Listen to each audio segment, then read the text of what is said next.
Hey guys, welcome back to the channel. This is story about what if Naruto trained by Anbu for Chunin exams part 1. Before I start, please do support for more amazing content and comments for part 2.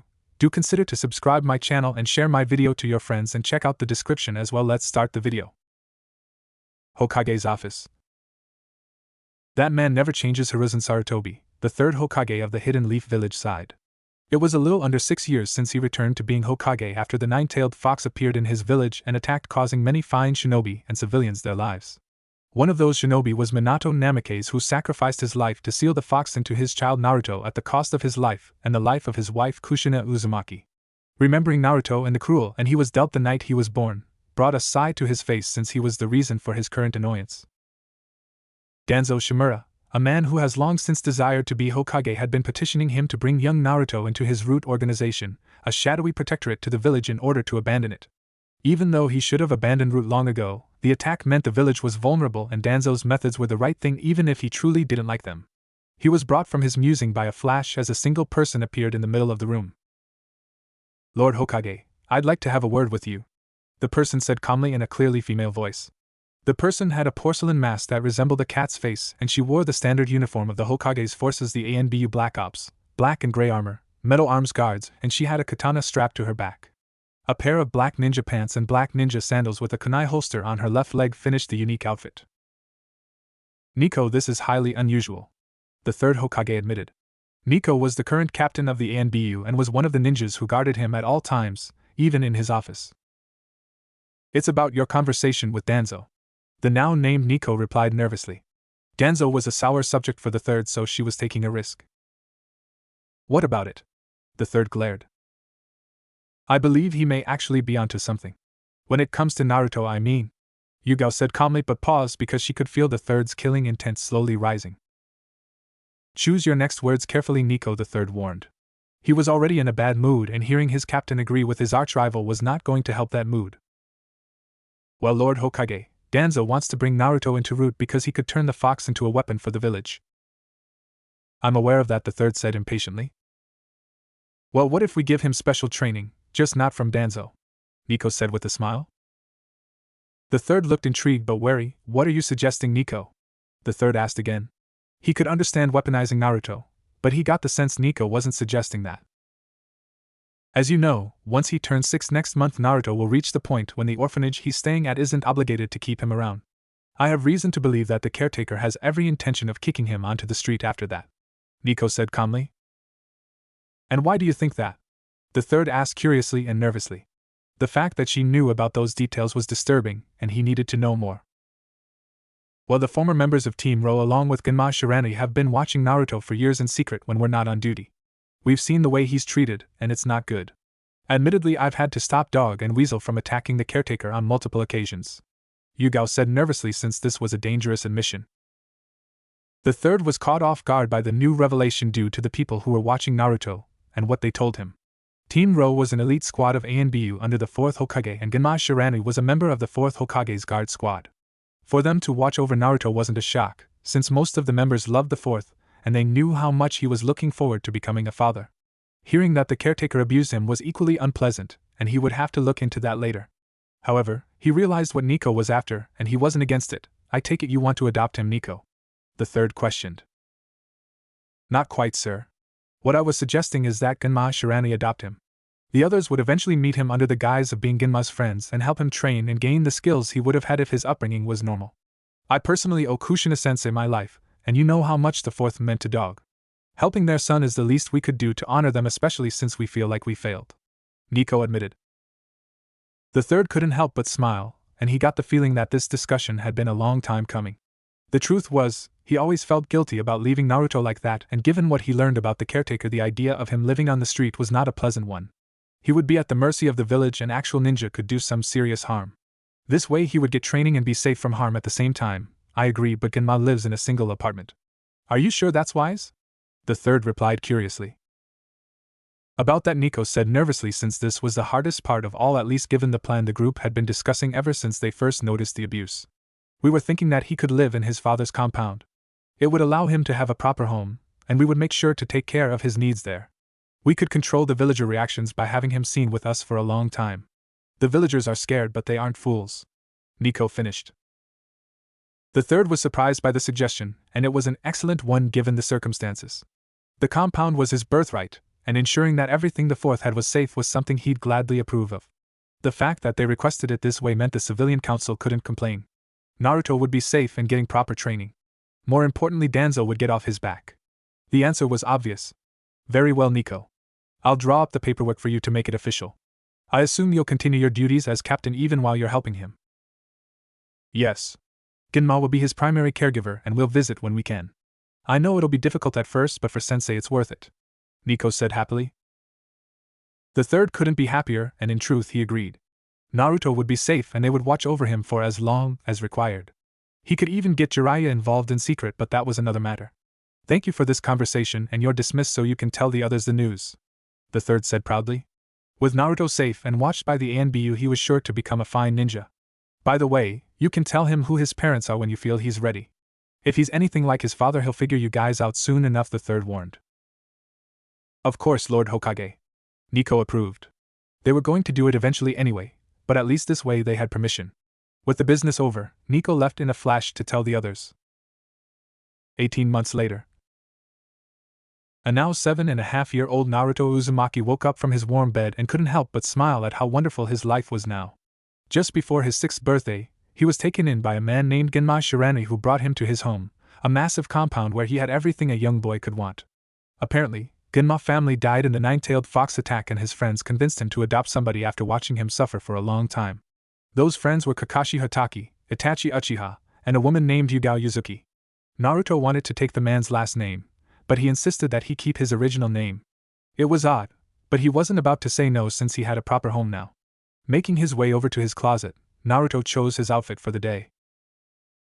Unlike most people, who seemed to have one outfit only with hundreds of copies, Naruto had a variety of outfits, but two of them stood out. The first was a skin-tight blue shirt worn below a black zip-up jacket that had a small bit of orange on the shoulders and black ninja pants. The orange was in homage to the jumpsuit he wore in the orphanage, which was now his pajamas. His second outfit was a gray tracksuit with black stripes along the side and a small hood. He saw it in a clothes shop and couldn't help but pick it out. He did notice a small smile appear on Genma's face when he chose it, which made the decision even more perfect, and he paired both with black shinobi sandals. Time to do my morning workout, Naruto smiled as he took off his old jumpsuit and picked out the first outfit, which was typically his training clothes. That workout right now was 200 push-ups, 200 crunches, and a small jog around his new home.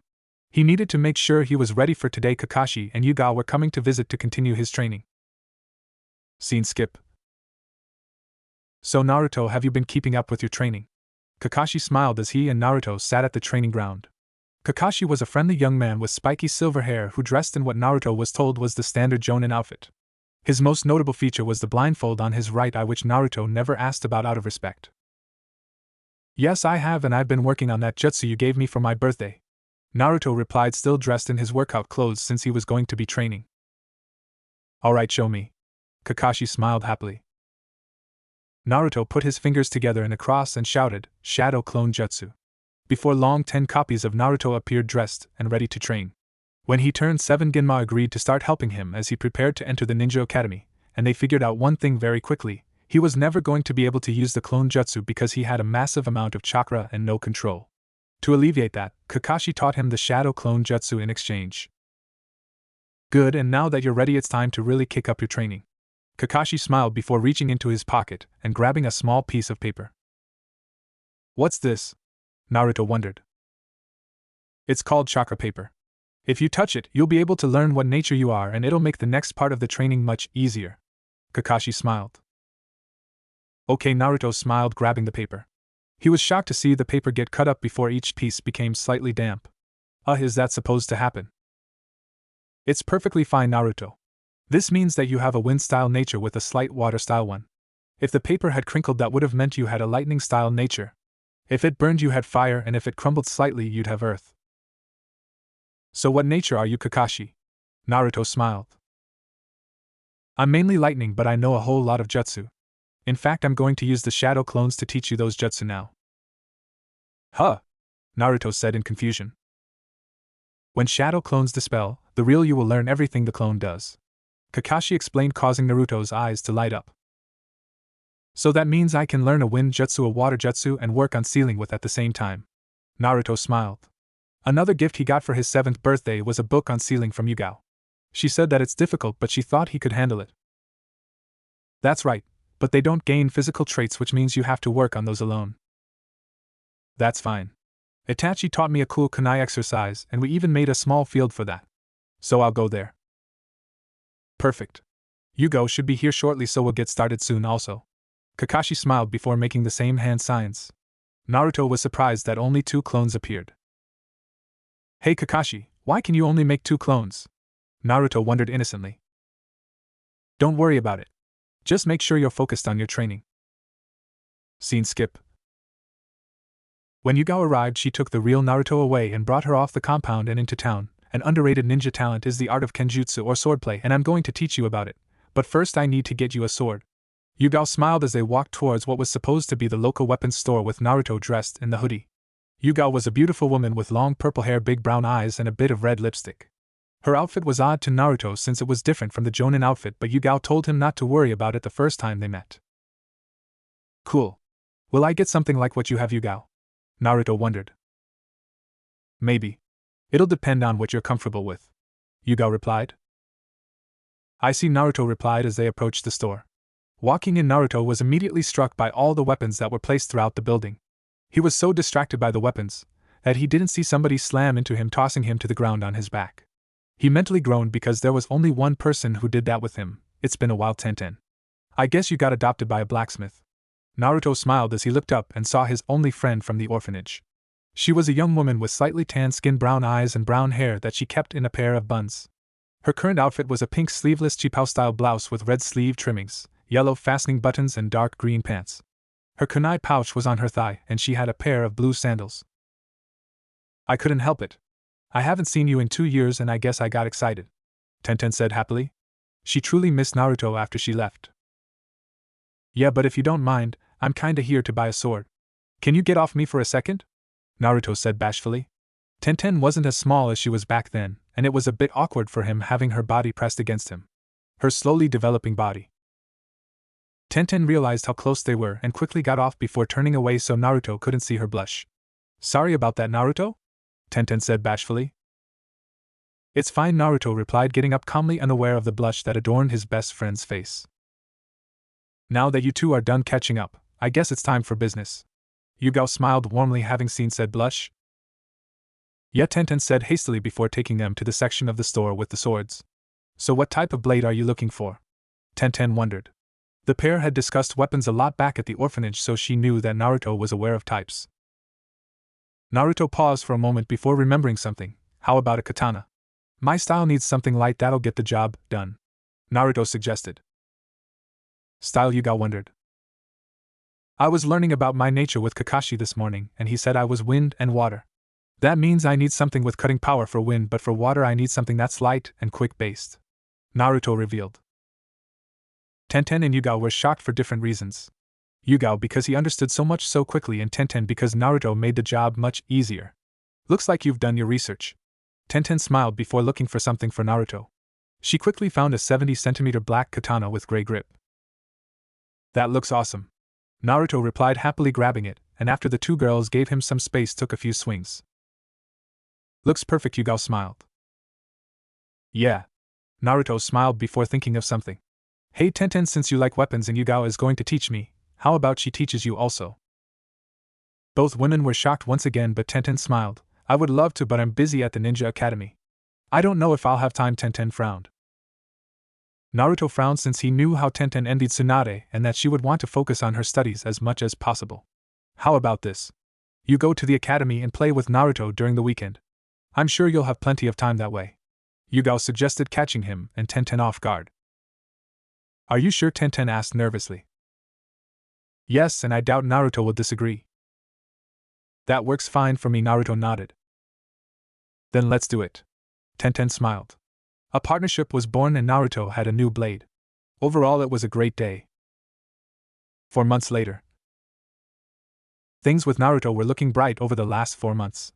His reunion with Tenten finally gave him somebody his age to talk to, and although Tenten was in the academy a lot, they spoke during the weekend. They trained together, and it was like nothing had changed, and today was going to be a rare moment of excitement for the young blonde. For a reason that Naruto didn't understand before, He wasn't allowed to really go in the village alone, but his training was going well and he convinced his uncle to let him try just once. When he initially refused, Naruto brought out the puppy dog eyes technique, something Tenten taught him recently, and he gave in. His first stop on his trip was Ichiraku Ramen, a small place that Gunma brought him to on occasion. Naruto appreciated the calm old man and he would admit that his daughter was cute also, but he never said anything since it might make things awkward at the store. After that, he decided to walk around the village, but that's when his good mood vanished. "Die demon brat!" somebody shouted, and Naruto had to dodge a tomato that was thrown at him from out of nowhere. As his walk continued, he was shouted at multiple times and had things thrown at him each time. He brushed it off for the moment, but it was something he would talk with his uncle about later. When he arrived at the local park to play, he was determined to make friends, but then he saw something that caused his already bad mood to sour. 3 guys had ganged up on a single girl, and from the looks of it they were bullying her. The girl was wearing a light orange kimono with sandals, and she had dark blue hair in a bob cut, and white eyes that were otherwise featureless. "What's with those eyes, you freak?" the largest boy said cockily, and Naruto snapped. "Leave her alone." Naruto shouted towards the group, and the 3 boys who were talking to the girl simply turned their focus towards him. "So you want to help the freak too? Ha, I bet you're a freak like her," the largest boy said cockily. He was a tall boy with dark brown hair and black eyes. He was wearing a simple beige shirt and matching pants. Naruto twitched and decided that he was going to teach these guys a lesson. Putting his fingers in a familiar hand sign, he smiled, shadow clone jutsu, and 10 Narutos appeared at his side. "What?" the boy said nervously. His 2 buddies quickly fled seeing the clones, and Naruto smiled viciously. "So are you going to leave her alone, or do I have to introduce you to my friends?" Naruto smiled as he cracked his knuckles. It's okay. I'll get going," the boy said, and he fled just like that. "Phew," Naruto said with relief as he dispelled the clones and walked towards the girl. He really didn't want to fight, and he was glad it all worked out. Thank you," the girl said timidly. It was obvious that she was shy. "No problem. It's nice to meet you, by the way," Naruto said calmly before extending his hand. "I'm Naruto. What's your name?" "Hinata. Hinata Hyuga," the now named girl replied. Is there somebody I can take you to? I don't want those guys coming back and getting any more ideas," Naruto said warmly. Hinata stammered, but Naruto didn't need to wait long before the problem took care of itself. "Lady Hinata, are you alright?" an older man with long brown hair said nervously. He was wearing a long white kimono and had the same eyes as Hinata along with a leaf headband. "Yes, I am Ko. This young man helped me," Hinata said with a slight amount of courage. The man turned to Naruto and flinched briefly, something noticed by Naruto and Hinata before saying, "We should get going, Lady Hinata." The now named Ko scowled. "Okay," Hinata stammered again, and they left with Ko giving him a very dirty look. He'd been around with Gunma and Yugao before, but he never saw the looks he saw today. Plus there was the fact that he never got to go out until now. Something was very wrong, and he would have to go to his adopted uncle for help. Scene skip. Later that night, Naruto was sitting down at the table with Gunma for company. Gunma had brown shoulder-length hair, and he always had a senbon in his mouth. It was an odd habit, but Naruto didn't mind. Like Kakashi, Gunma wore the Jonin outfit most of the time. "Uncle Gunma, can I ask you something?" Naruto said calmly. For some odd reason, he also wanted to be called Uncle Gunma despite adopting him. Again, Naruto was okay with it. "Sure, Naruto, what's up?" "Why would the villagers call me demon brat?" Naruto said calmly, and Gunma nearly choked on their meal. Naruto frowned because he had a feeling Gunma knew exactly why. After gathering himself, Gunma tried to look calm before asking, "Who called you that?" "A few people actually, and I get the feeling you know why." Naruto frowned. Gunma scowled since he knew this day would come the minute Naruto was on his own. He hoped the village would calm down, but clearly it hadn't. "I do, but I'm not sure if I can tell you yet," Gunma admitted. "So it's some dark secret about me?" Naruto frowned. "That's right, but I'll make you a deal. I signed you up for the Ninja Academy like your friend Tenten, but even though you're not 8 until a month after it starts, I was able to get you in," Gunma said with a smile. Naruto enjoyed the news, but he wasn't going to let this go. "That's fine, but what about this secret?" Naruto replied impatiently. "I want to make sure that you're ready, and seeing how you behave at the academy will go a long way towards that. So I'll tell you on your 8th birthday," Gunma said calmly. Naruto hated it, but that made sense. Deal, Naruto agreed. He would get his answers. "Good, because your life is about to get complicated." Gunma frowned. After that, the pair sat down for dinner, and although it was silent, it was obvious that things were about to change. Whether it was for the better was to be determined. 1 month later. After a tense month, Naruto was finally ready to join the Ninja Academy himself, and he was nervous and excited at the same time. He ultimately decided to wear his gray tracksuit since it was more comfortable, but he was sleeping his blade a secret. He was currently standing outside the home waiting for Kakashi, who would be taking him to school, and he was ready to go. Kakashi soon appeared with his usual smile. "Hello Naruto, are you ready for school?" Kakashi smiled. "Yeah," Naruto said happily. Kakashi smiled before his expression changed slightly. "Before we go, there's a place I'd like to take you," Kakashi said calmly. "Okay," Naruto said calmly, and Kakashi put his hand on Naruto's shoulder before vanishing with a shunshin. The place they appeared was the Leaf Village's memorial stone, a large pillar that had the names of ninja who fell in war. After giving Naruto a second to gather himself, he turned towards the young blonde. "Do you want to know why I brought you here, Naruto?" Kakashi wondered. "No," Naruto admitted. "The Leaf Village has been peaceful for a long time, but it wasn't always that way. When I was your age, I was already a chunin and went on many missions, and when I was 12 years old, I was involved in war. That war cost me 2 of my teammates, one of whom gave me my Sharingan." Kakashi smiled before pointing to his hidden eye. "Why are you telling me this?" Naruto wondered. "I'm telling you this because I want you to take the academy seriously. It will be boring at times and it will drive you crazy, but the things that you learn will help you even if they're stupid," Kakashi instructed. "Okay," Naruto replied. Kakashi was his top tutor, and if he was telling him that, Naruto would be willing to listen. "One more thing, because it will be important. Among your classmates is Itachi's younger brother Sasuke. I want you to do everything you can to become his friend," Kakashi said calmly. "Why?" Naruto wondered. "Just do it," Kakashi said with a sterner expression this time. "Fine, I will. Geez, Uncle Genma's hiding something. Now you?" Naruto frowned. The secrets were getting annoying as far as he was concerned. Kakashi sighed because he knew this was a sore subject for Naruto, and even though he had behaved over the last month, it was obvious that what happened bothered him. "Listen, Naruto. The world is a cruel place, which is something a lot of us learned the hard way. To be honest, for Genma, Yugao, Itachi, and even me, you're a bright spot. Please, Naruto, no matter what happens, don't stop being that bright spot that makes everything better for everyone around you," Kakashi seemed to plead. "All right, Kakashi." Naruto smiled since he knew the man never pleaded for anything. "Now let's get going. I'm sure you'll have plenty of other people to talk to besides Sasuke. I hear that a certain pale-eyed girl will also be there also." Kakashi smiled. "How do you?" Naruto said in shock since he was pretty sure nobody knew about his encounter with Hinata. "I know a few things," Kakashi smiled, but before Naruto could reply, Kakashi took him in another shunshin towards the school. Scene skip. Lunchtime arrived on his first day of class, and during the short time he'd be in school, 2 things were made very clear to him. One was that school would be really boring since the teacher only spoke about things that Naruto didn't really care for. Genma and his friends taught him plenty already, and all he really needed was the practice against the other ninja. The fact he couldn't use shadow clones or most of his techniques was annoying, but there was nothing he could do. The other thing that stood out to Naruto was the number of ninjas that were from major clans in his class. In order to get Genma to let him go outside those months ago, he had to read a book on the major families in the Leaf Village. In addition to Hinata and Sasuke, there was a girl named Ino from the Yamanaka clan, a guy named Choji from the Akimichi clan, another guy named Shikamaru from the Nara clan, Shino from the Aburame clan, Kiba from the Inuzuka clan, and Yakumo from the Kurama clan. Yugao made him read up on the major clans of the Leaf Village, saying that it's not just about what you know but also who you know. Naruto found it odd, but Yugao never steered him wrong either. As the kids moved to find spots to eat, he made his way towards Hinata, who was talking with Yakumo. "Hey there, Hinata, you want to eat lunch together?" Naruto said warmly. Hinata looked up and saw Naruto, but before she could reply she was beaten to the punch. "How do you know Hinata?" Yakumo said almost defensively. Yakumo had long brown hair with matching brown eyes. Her most notable feature was Yakumo's large forehead, but Naruto didn't say anything. She was wearing a simple dark blue long-sleeved jacket that was zipped up along with black pants and ninja sandals.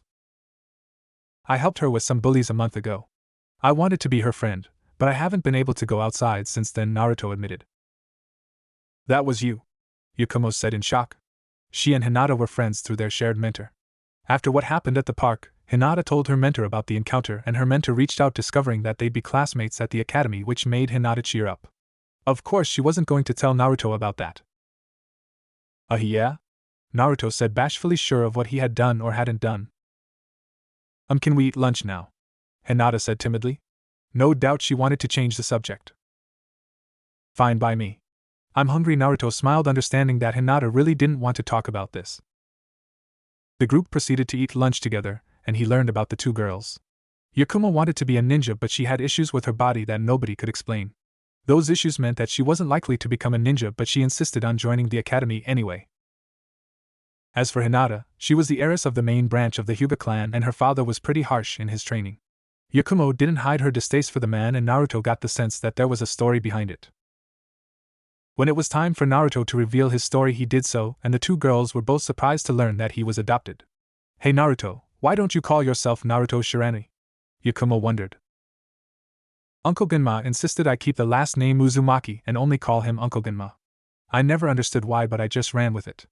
Naruto replied. I see, Yakumo said with a strange glance.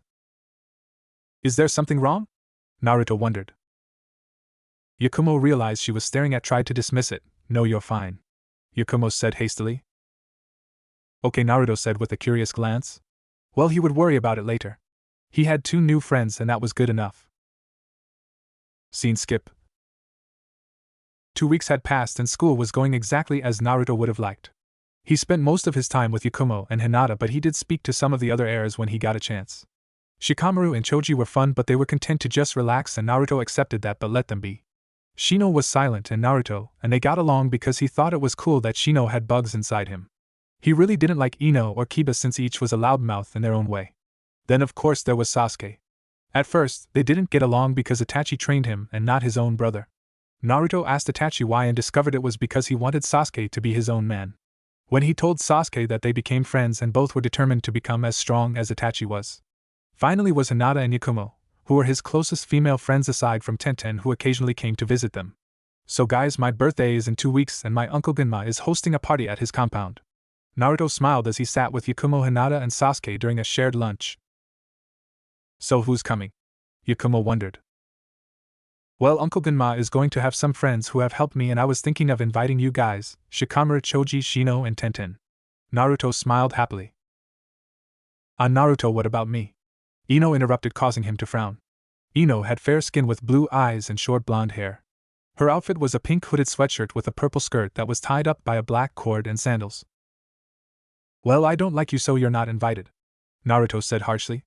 Ino had a very bad attitude and thought herself a queen of sorts.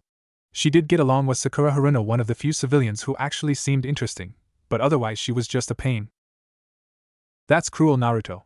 Don't tell me you're inviting Dog Breath. Ino replied haughtily, referring to Kiba Inuzuka, a young man with messy brown hair and sharp black eyes with slit-like pupils. His outfit was an olive V-neck with red trim and brown pants.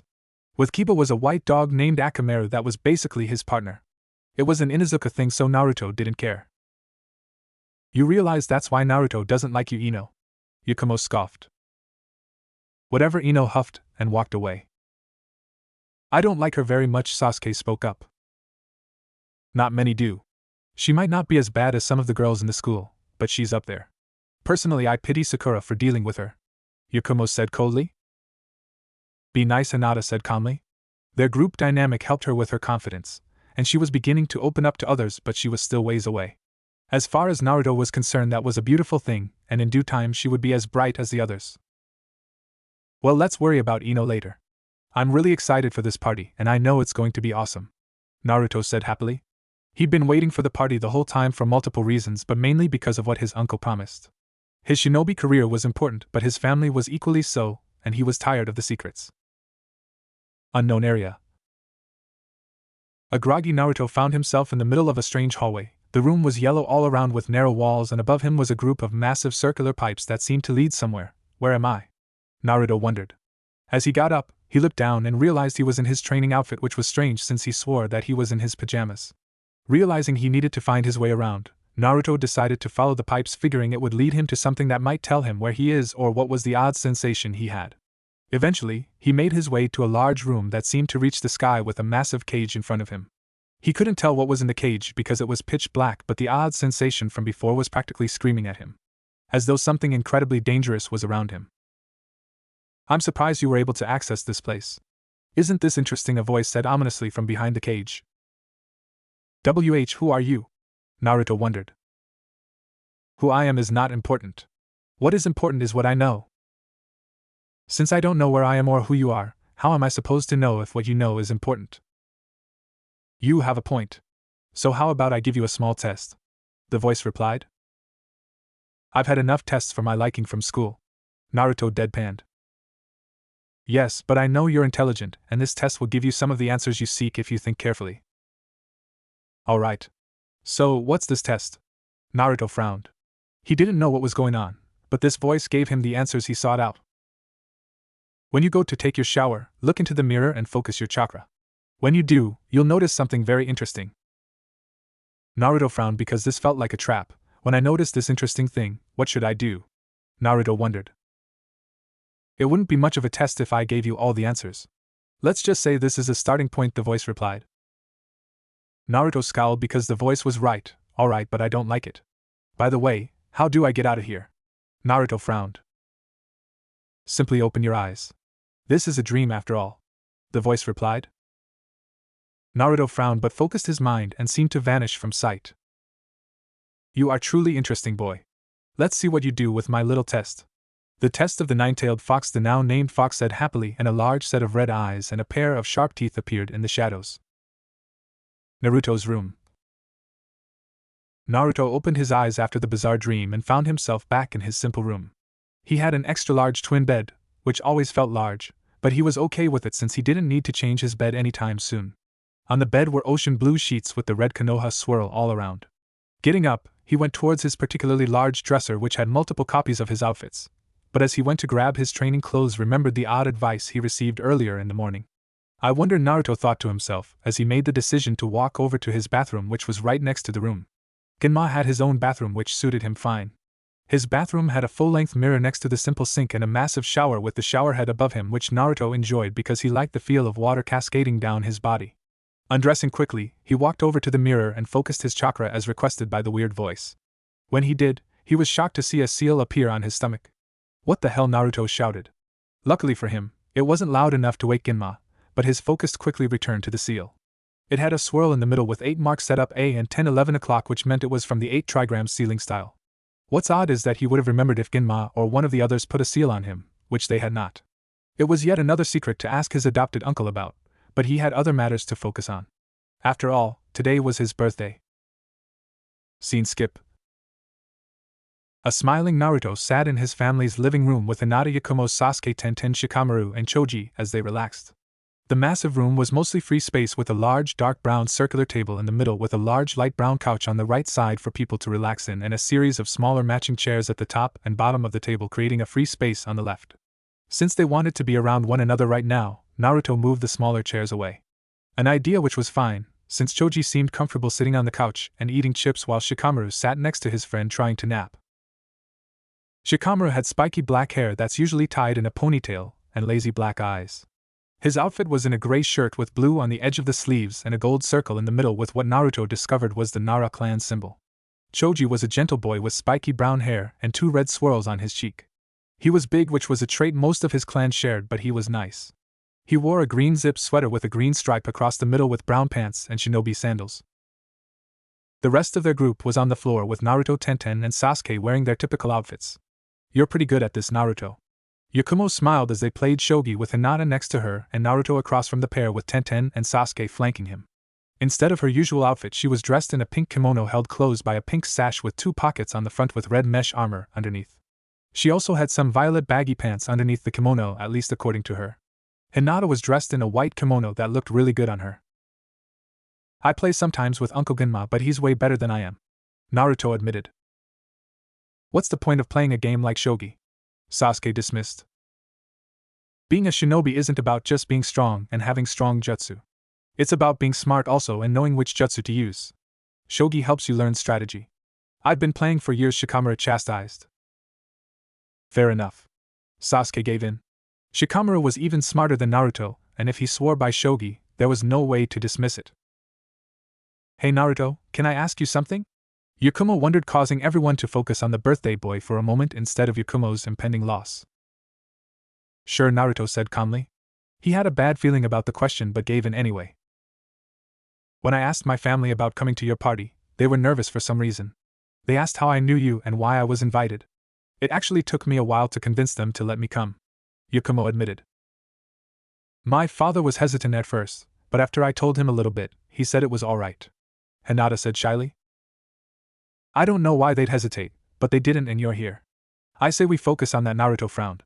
Hinata didn't say as much, but her mentor also wanted to stay and watch us, but Yugao insisted that everything would be okay. Something really stunk about all of this. Good point, Yakumo replied, deciding to shelve the subject for later. Something felt wrong with the whole thing, but she wanted to enjoy the moment since she and Hinata both bonded with Naruto in their short time together. They were about to return to the game when Ayam Ichiraku walked in. Ayam had fair skin with long brown hair and big black eyes. She was currently wearing a white robe with the sleeves folded and a dark blue apron, her typical outfit at Ichiraku Ramen, a place she worked at alongside her father. The few times Naruto did go out to eat, he would go to Ichiraku's and he loved his ramen. Sorry to interrupt guys, but dinner will be ready soon. Ayam smiled. Thanks, Ayam, Naruto said politely, and it was soon time for dinner. Scene skip. Dinner was over and it was time for presents. Most of Naruto's gifts were pretty simple, but Kakashi gave him his gift and convinced him to open it later, something Naruto would do because it was Kakashi asking. Right now, Naruto was on the way to the den in order to discuss the fox issue with his uncle since it was a major part of the day. Arriving at the den, Naruto was surprised to see that not only was Uncle Genma here but also Yugao, Kakashi, and Itachi. Did you enjoy your birthday, Naruto? Genma said calmly. Yes, I did. However, that's not why we're here, Naruto said with a firm tone. He wanted answers. Genma could only smile since it showed Naruto was serious. That's right, but before I answer that, there are a few things you need to know. Naruto was slightly surprised by this but kept his cool. All right, Naruto acknowledged. The first thing I need to tell you is that Yugao, Itachi, Kakashi, and I aren't actually old friends. Itachi, Kakashi, and Yugao were part of an elite unit of Anbu Black Ops that worked under the 4th Hokage known as Team Ro. I was one of the 4th bodyguards, which is why we knew each other, but saying we interacted was a bit of a stretch. What does that have to do with me? Naruto wondered. It's because your real father is the 4th Hokage, Naruto, and your mother was a woman named Kushina Uzumaki, Genma revealed. That makes no sense. Why would they treat the son of a Kage so poorly? Naruto said in shock. I'll get to that shortly, but this is just the beginning, Genma said sternly. As you know, the nine-tailed fox attack was the same day as your birthday. What you don't know is that there's a very specific reason that the fox attacked that night, and it's connected to your mother. A pit of dread appeared on Naruto's face because of what he was suggesting. You're not saying that me being born was why the fox attacked? Naruto said in shock. Yes and no. However, the fact you made that connection is impressive, Itachi said calmly as he took control. Most people weren't aware of this, but before it attacked, the fox was sealed inside your mother. It wasn't a big deal, and she lived a relatively normal life. However, getting pregnant with you changed things. Apparently, when a female Jinchuriki gets pregnant, the seal weakens due to her body having to divert energy to your growing body. The decision was made to isolate your mother when it was time for your birth, and a group of shinobi, including Team Ro, was assigned to watch in case something happened. Tragically, it did, Itachi finished. What happened? A man wearing an orange swirl mask with a single eye hole managed to get past the guards and kidnapped you just after you were born. He quickly surrounded you with exploding tags to paralyze the 4th Hokage. Using you as a hostage, he managed to summon the fox. Summon the fox? Naruto gasped, not expecting that. Itachi revealed his Sharingan before continuing, correct. He used a special power that belongs to the Sharingan to rip the fox out of your mother and use it to attack the village. He attacked on the opposite side from where I was, so we never saw him until it was too late. What happened to me? Naruto said shakily. After he summoned the fox, the man fought the 4th Hokage and left you alone. Your father eventually won against the stranger, but now he had another problem to deal with. He had to defeat the fox, Naruto answered. That's right, but doing so was far easier said than done. The fox is a massive source of chakra, and even at his full power, it would be a Herculean task for your father, Itachi said calmly. Then what happened to Naruto started to say before his eyes widened as he remembered the seal on his stomach and an interesting fact about the 8 trigram sealing style. The fox was sealed inside me, wasn't he? Naruto smiled. Correct. Yugao took over. Your mother was my sensei, and that's why I know a few things about her that nobody else does. Among those things is the fact that her family, and by extension yours, was once an extraordinarily powerful clan. I have a clan.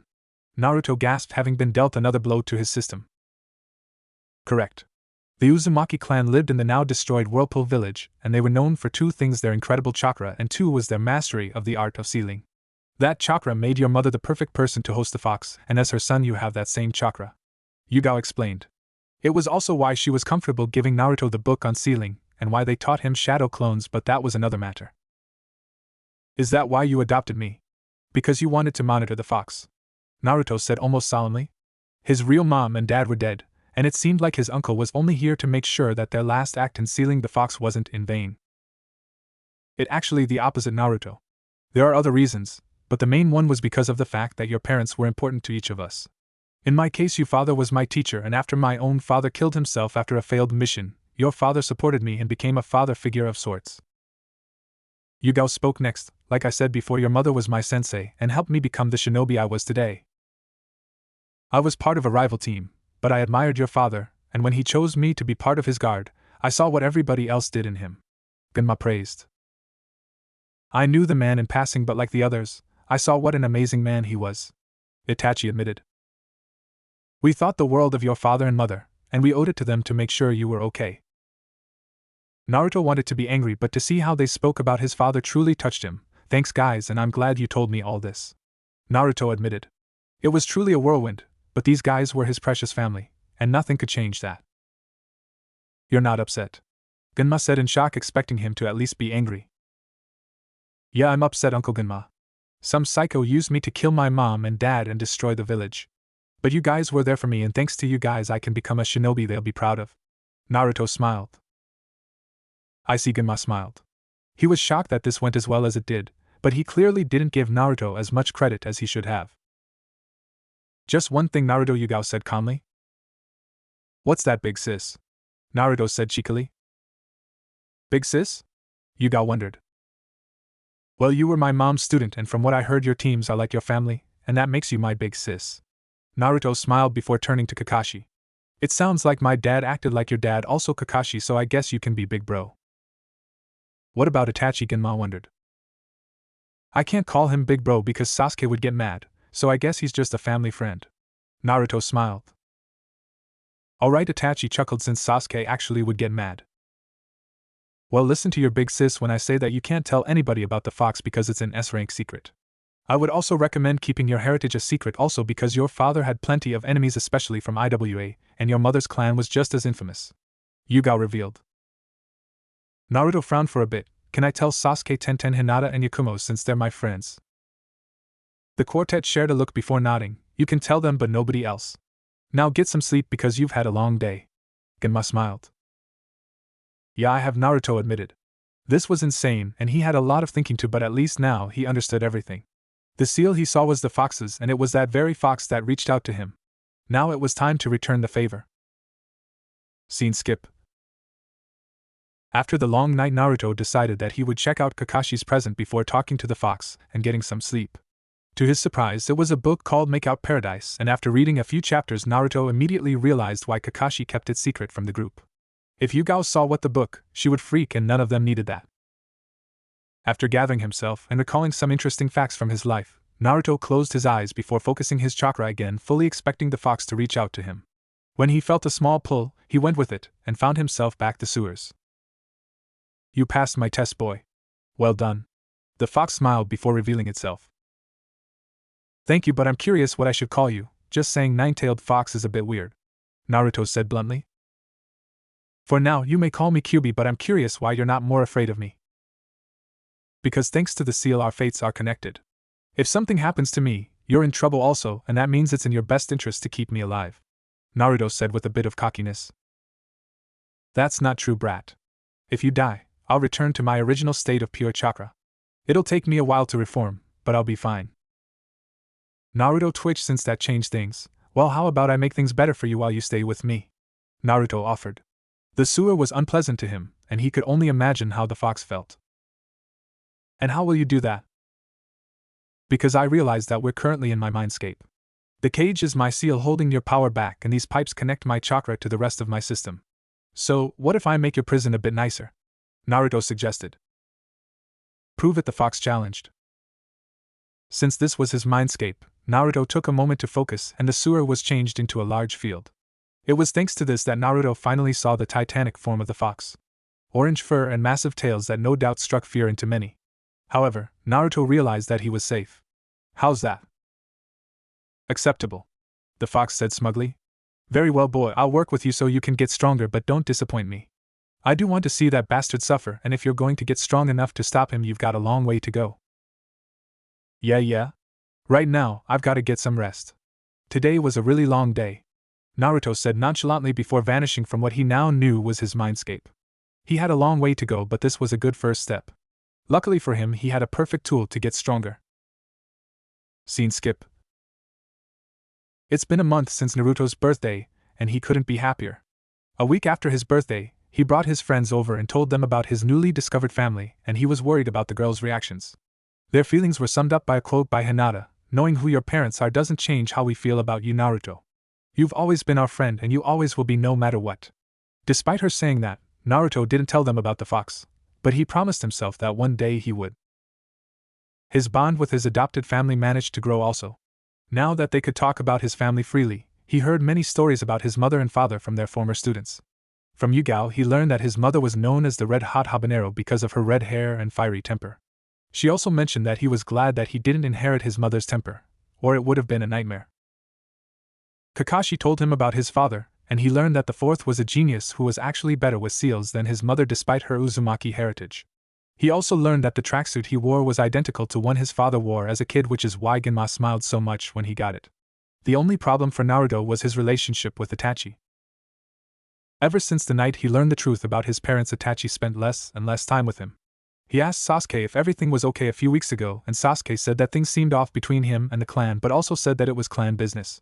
Naruto didn't like it, but he figured that Itachi would tell him if something was really wrong.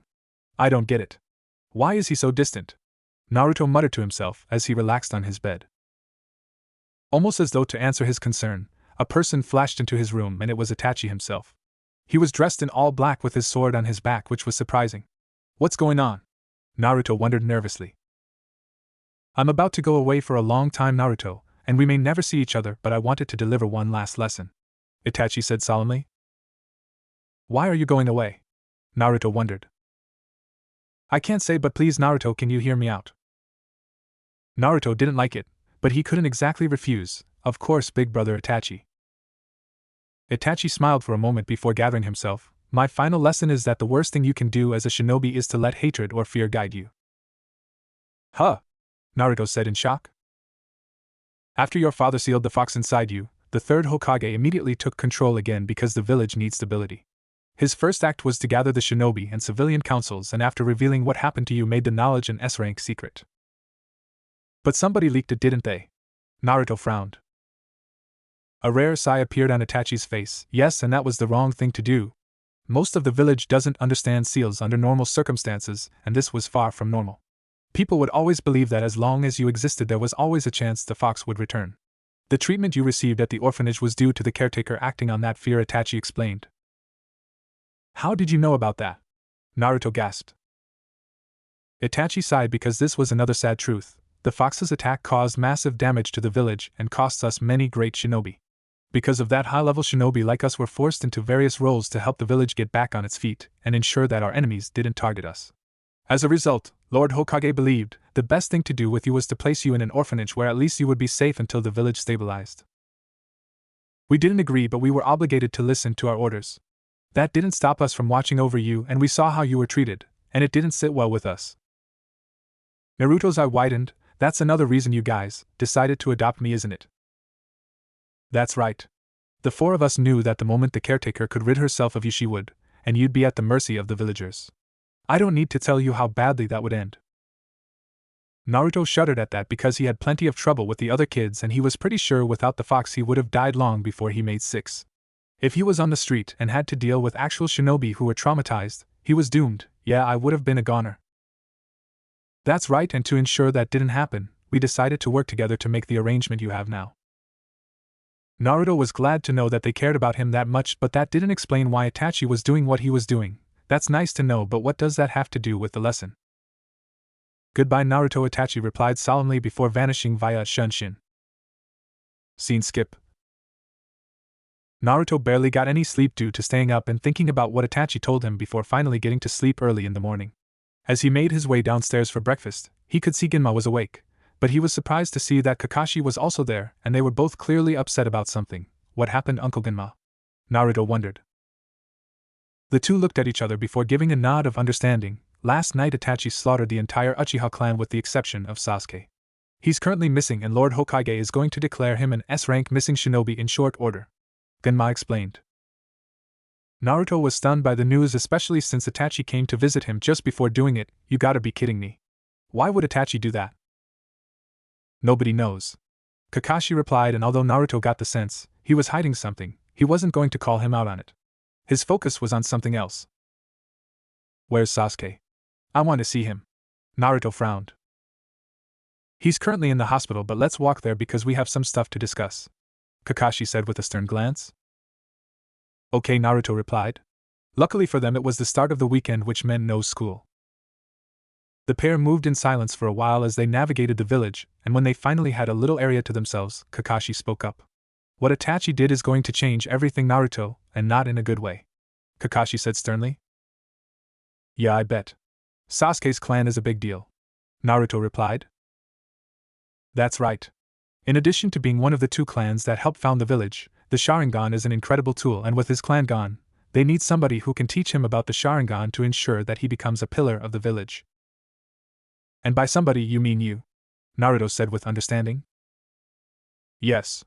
I'm positive the third is going to ask me to become a sensei in the next few days because he wants me used to training students before you guys graduate. But you trained me? Naruto said in confusion. Having a team of genin is very different from training one person, which means I need you to do something for me, Kakashi said calmly. What's that? Naruto wondered. Fail. Huh? Naruto questioned. You and Sasuke are currently fighting to be the top two students, and typically the top student will be paired with the worst student and somebody else. Kakashi smiled, knowing Naruto would get it. I got it. You want me to become the worst student so I can be paired with Sasuke? Correct. Kakashi beamed. Deal, Naruto said calmly. His pride at being top student was on the line, so it wasn't going to be an easy ask at first. However, Sasuke was his friend and he knew that if they were a team, he could help Sasuke out with anything. Good, Kakashi smiled as they finally arrived at the hospital. To their surprise, the Anbu were waiting in front of the hospital. I'm sorry you two, but I can't let you see Sasuke, Yugao said calmly, but this time she was in her Anbu mask. Kakashi frowned, but ultimately there was nothing he could do. Alright. But Naruto, we have to go, Kakashi said sternly. Naruto really didn't like it, but he understood that rules were rules. Fine, Naruto pouted and the two left. He would get his answers sooner or later. Scene skip. Sasuke was finally let out of the hospital 2 days later, and Naruto went to see him after class was over to get some answers. You know, this is the first time I've seen the compound in person. Naruto smiled as he moved through the compound. He got the feeling somebody was watching, but considering that Sasuke was suddenly high-valued, Naruto realized it was the Anbu, and since they knew they were friends, he doubted they'd be too concerned. Thanks to Sasuke telling him a while back, he knew which house was his home, and when he found it, Naruto used a saban to pick the lock and walk in. Arriving in the living room, he found Sasuke sitting there like a statue. He was dressed in his usual outfit, but he could tell the Sasuke from before was gone. Naruto. What are you doing here? Sasuke wondered as he turned towards his friend. To keep a long story short, I'm a clone and I came to see you. I take it you heard about what Itachi did, Sasuke said with clear anger in his voice. Yeah. I don't get it. Why would he do that? Naruto replied calmly, but it was difficult to hide his nerves. To test himself, Sasuke muttered with fury in his voice. Say what? Naruto exclaimed. He thought for sure he heard Sasuke wrong. That night, I found him after he slaughtered my parents. When I asked him why, he told me he did it to test his power. Naruto frowned because that made zero sense. He lied, Naruto said calmly. What did you say? Sasuke growled. Naruto knew he was playing a dangerous game, but like Itachi said, he couldn't let hatred consume Sasuke. Your brother is considered one of the greatest prodigies in the history of our village. A village that produced the Sannin and who had one Hokage known as the Professor and another Hokage who devastated Iwa during the Third Shinobi War. What's your point? Sasuke said with a bit less anger. Naruto was telling him this for a reason, and despite how furious he was, he calmed himself. That there's no way he would want to all of a sudden test his power. Naruto explained. Whatever reason he had, it had nothing to do with testing his power. So why did he kill everybody? Sasuke said with frustration in his voice. Sasuke was angry at his brother for killing everybody, but in his heart, he knew that his brother was lying. I don't know, but I do know one thing. The only way to find out is for both of us to get stronger and confront him. We know he's out there and sooner or later we'll see him again. Naruto beamed. Both of us? A confused Sasuke replied. Yeah. Itachi was like my big brother and you're my buddy, so let's get stronger and confront him down the road. Naruto insisted. Sasuke looked at him with pain in his eyes. He's too strong, Naruto. He wants me to get stronger, but there's no way I can beat him, Sasuke shouted with frustration in his voice. Yes, but I've got a plan. Starting tomorrow, I'm going to allow myself to become the dead last. Kakashi told me that the top student and the worst student are paired together, so if I do that, I'll be your teammate. That means we can work together and become strong enough to eventually confront him ourselves. But what about our third? Sasuke wondered. I don't know who it'll be, but I know that with you and me, we should be fine. Naruto smiled. Sasuke smiled as he turned towards Naruto. Alright. We'll worry about the third person later. Sasuke said happily, his bad mood over. Yeah. Now get some rest because you're going to need to be at your best starting Monday. Right, Sasuke smiled as Naruto's clone vanished with his job done. 4 years later. Today's finally the day. Naruto smiled as he approached the Shinobi Academy ready to begin his shinobi career. So, is today the day you finally stop playing the fool, huh? Yakumo smiled as she stood with Hinata and Tenten, with each girl wearing their favorite outfit, Hinata and her cream jacket, Yakumo and her pink kimono with red mesh, and Tenten with her pink blouse. When Naruto's grades dropped, the girls asked why, and he told them that he needed to become dead last to stay with Sasuke, and although they didn't like it, they ultimately understood but insisted that they train with him during the weekend so he didn't dull his talents. During the week, he was the academy's dead last. On the weekend, he was a dynamo with powerful jutsu and incredible kenjutsu skills.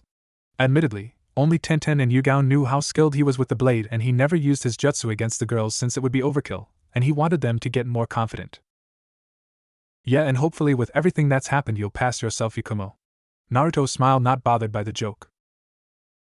And I have you to thank for my ability to become a shinobi. Yakumo smirked as she put her hand on her stomach. A year ago, Yakumo's family withdrew her from the academy out of nowhere. When Naruto and Hinata went over to her house to find out why, they discovered the dangerous truth. Yakumo's ability with genjutsu was actually too powerful, and trying to control it was why her body was weakened. Since Naruto knew how much she wanted to be a shinobi, he decided to work on a seal that would help her better control her power. Although the clan questioned the idea when Naruto brought it up, Yakumo was okay with it since she, Hinata, Tenten, and Sasuke knew how skilled he really was. After spending a week working on the seal with the help of Yugao and Kakashi, he managed to create a seal that regulated her power so she could continue her time at school. Enough nostalgia.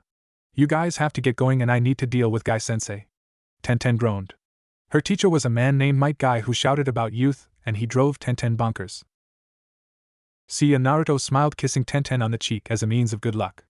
After she was saved, Yakumo thanked Naruto by kissing him, and in doing so sparked a fire in Tenten and Hinata, who made their feelings for Naruto known soon after.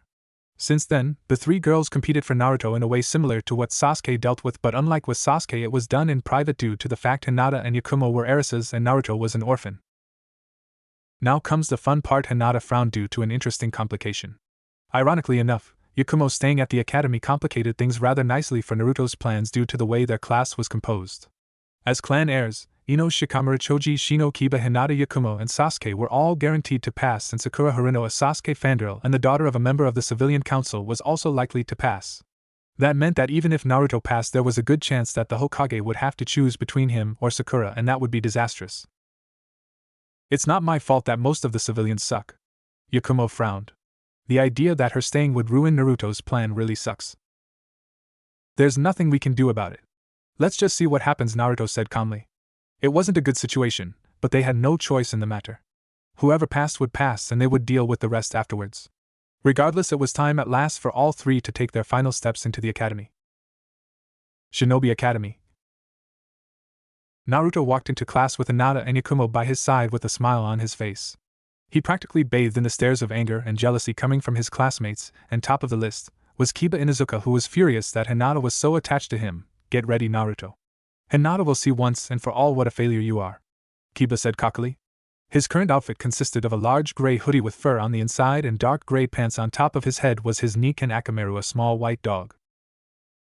Naruto was about to respond, but Yakumo beat him to it. You do realize that he's barely dead last, and despite all your talk of being top dog, you've failed to win any of your spars against him.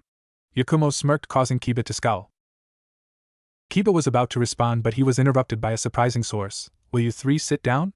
It's bad enough we have to deal with Sasuke's pair of fangirls. If you guys starting making a bunch of fuss, it'll be a real drag, Shikamaru groaned. Shikamaru's current outfit was a gray jacket with green edges with the Nara clan symbol on it with green mesh underneath it, and brown pants. He had taken to wearing his clan's traditional earrings also. Right, Naruto acknowledged since he agreed with that, and the three moved to their spots. Literally seconds after that, the two girls in question arrived. Come on, forehead, I got here first, Ino growled. Shut it, pig, I'm here. Sakura frowned. Ino's outfit was a purple high-collared blouse with matching apron skirt with bandages on her abs and legs and white arm warmers with blue sandals. Sakura wore a red chipao dress with short sleeves and a zipper down the middle and green bike shorts with blue sandals of her own. Here we go, Naruto groaned as he sent a glance of pity towards his old friend. Amongst his many fangirls, Ino and Sakura were at the top, and their obsession drove him crazy. Sasuke's current outfit consisted of a navy blue short-sleeved shirt with a high collar, white shorts, and for white arm warmers, the classic Uchiha crest was on his back. Before they could do anything, a familiar tone put them in their place. Will you two shut up and sit down, or do we need a repeat of last week? Yakumo shouted, causing both girls to freeze. Yakumo grew tired of the two girls' antics, and put them in a genjutsu that had them believing they were Kiba's fangirls. They acted the same sloppy way they did to Sasuke, and everyone laughed at them besides Kiba, who simply enjoyed the moment. The only reason they stopped was that an emboldened Ino moved to kiss Kiba, and Yakumo decided that was enough and broke the genjutsu with her lips moments away from connecting. The scream that resulted was the stuff of legends, and to add to the girls' humiliation, Naruto recorded them and then convinced Iruka to use the recording as a lesson on genjutsu. Needless to say, both girls learned not to test Yakumo's patience or to annoy Naruto and his group after that. We'll be good, Sakura said hastily. Yeah, Ino added, and they took their seats without any more problems. The whole class laughed as they recalled that day, including Sasuke, who was glad to see his fangirls finally calmed. Scene skip. The graduation exam was disgustingly simple. All you needed to do was successfully perform the substitution, replacement, and clone jutsus. Normally it would be child's play for Naruto to pass, but there was one thing, or rather one person, who had him on edge, and that was the second proctor for the exam, Mizuki. Mizuki had white shoulder-length hair and green eyes while wearing the typical flak jacket and head protector. From the moment he met the guy during his second year, he had a bad feeling about him, and it was an opinion shared by not only him, but his three girls and Sasuke, who told him that Mizuki seemed off. Unlike Iruka, Mizuki made it clear he was biased towards him and constantly got in his way. Admittedly, it helped with his plans on being dead last, but now it was time to pass and hopefully nothing went wrong. The girls had already gone with each easily passing, and everyone who he suspected would pass had done so, including Sasuke, who arrived, to small claps from his fangirls. Now it was Naruto's turn. Naruto Uzumaki, Iruka shouted, and as he got up, Yakumo looked at him with a smile. This is for good luck, Yakumo smiled before kissing him on the lips, something they almost never did outside of the compound, catching Naruto and the rest of the class off guard since most correctly assumed he was with Hinata. As they clashed tongues, Naruto felt a bit of her chakra invade his body, and he knew instinctively what that meant. Because of her work with Kurenai and her recent power increase, Yakumo developed a technique which, when active, would block any genjutsu used on the person in question. If nothing happened, it would expire in around an hour, but if the blocker worked, Naruto would recognize it and be able to act. As he walked into the classroom, Naruto felt an odd sensation in his chakra network, but Yakumo's blocker quickly activated, taking care of the nuisance. The only person who could have cast the genjutsu was Mizuki, and it was bad news. Let's see Mizuki use the genjutsu to mess up my chakra network, presumably to get me to fail. That means I've got two options on how to deal with it. Fail intentionally and see what Mizuki wants, or pass and pray Mizuki doesn't target somebody else. Naruto thought to himself. His musing was broken by Iruka speaking up. Alright Naruto, it's time for your graduation test. To start, I need you to do a replacement jutsu for me, Iruka said calmly. Right, Naruto replied before replacing himself with Iruka, and then moving back. Good. Now a transformation. Iruka said calmly. Naruto nodded before transforming into Iruka, and then back to himself. Good, now the clone jutsu, Iruka said calmly. Alright, Naruto replied before making his clones. To the shock of Mizuki and the pleasure of Iruka, Naruto made 3 perfect clones, choosing to do that instead of shadow clones, which would cause Mizuki to get cautious. Thankfully, his friendship with the fox helped him stabilize his network enough that he could do regular clones. You passed, Naruto. Iruka smiled warmly. Thank you, Iruka-sensei. Naruto smiled as he received his headband. As he walked back to the class, he could feel Mizuki's annoyance, and he knew the man would try something, but thankfully not to him. That left one question, so, who would he choose? Naruto thought to himself. Whoever Mizuki went after would have to be either stupid or impulsive, because without those things they wouldn't be swayed by what would surely be smooth words from Mizuki. Immediately 2 people came to mind. The first was Kiba Inuzuka, whose impulsivity was well known, and ironically would be more eager to upstage him after what happened with Yakumo. The second was Sakura Haruno, who could be swayed by Mizuki if he used the right motivation. Regardless of who he chose, Mizuki would have to work fast, and that meant he'd need to work equally as fast in order to stop things from going wrong. Today was going to be a long day after all. Scene skip. Returning home, Naruto was pleased to see that Genma was waiting for him in the family room. I take it you passed. Genma smiled. Yes, but I need you to get a hold of Yugao ASAP. Naruto frowned. How come? Genma questioned. Because she would be able to tell me what I need to know to stop a traitor. Naruto replied, and Genma looked at him in shock. Give me a minute. Genma frowned before leaving via Shunshin. After a few minutes, Genma returned, but not with Yugao. Kakashi taught you how to Shunshin, right? Genma wondered. Yeah. I practice a little bit when I'm bored at home, Naruto admitted. Kakashi finally taught him how to Shunshin a year ago, and it took him a day to master with the help of his shadow clones, but that was a tough day indeed. Then come with me to Lord Hokage's office. Since I didn't know where Yugao was, I had to ask him, and he's very interested in what you have to say, Genma admitted. Alright, Naruto replied quickly, and both vanished via a Shunshin into the Hokage's office. To Naruto's admitted surprise, not only was Yugao here, but so was Ibiki Marino, the leader of TNI. As he looked towards the Hokage and saw his stern expression, it was clear that this was business tie. Naruto, explain why you think we have a traitor and who you think it is, the third requested in a calm voice. Naruto wasn't fooled by the calm tone and realized this was an order, and one he had better follow. Lord Hokage, I believe that my instructor Mizuki is a traitor. I can't explain why, but as long as I've known him, he's seemed off in a dangerous way. However, I believe we have a more pressing matter to attend to if my concern is valid, Naruto admitted. I don't think a boy that just graduated the academy should tell the Hokage that there's a more pressing matter than having an academy sensei being a traitor. Especially since it's on an instinct, Ibiki said coldly. Ibiki was an older man with 2 scars down the middle of his rugged face. His outfit consisted of gray high-collared button-up jacket with black pants and a small belt down the middle with a large black trench coat above it. He was an imposing figure, but Naruto wasn't intimidated thanks to being around the fox for so long. What if I said that traitor may be planning to act against the village tonight using a student as a patsy? Naruto explained, causing Ibiki's eyes to widen. What makes you say that? Ibiki scowled. Naruto turned towards Ibiki. As Lord Hokage knows, today was the Genin exam for the academy and I was one of the participants. What Lord Hokage doesn't know is that just as I arrived, Mizuki cast a genjutsu on me that was designed to disrupt my chakra flow. I believe he was going to use it to intentionally make me fail. Why would he want to make you fail, Naruto? Yugao wondered. Let me answer your question by asking you this. What's the most valuable thing in the village? Something a traitor would want to steal. Yugao frowned before looking towards the Hokage. Naruto, that would be the forbidden scroll that's hidden in my office. It contains powerful jutsu that are only taught to the worthiest of shinobi. Interestingly enough, the shadow clone jutsu I know you use at times is one of them, the third revealed. Naruto smiled because it confirmed his thought.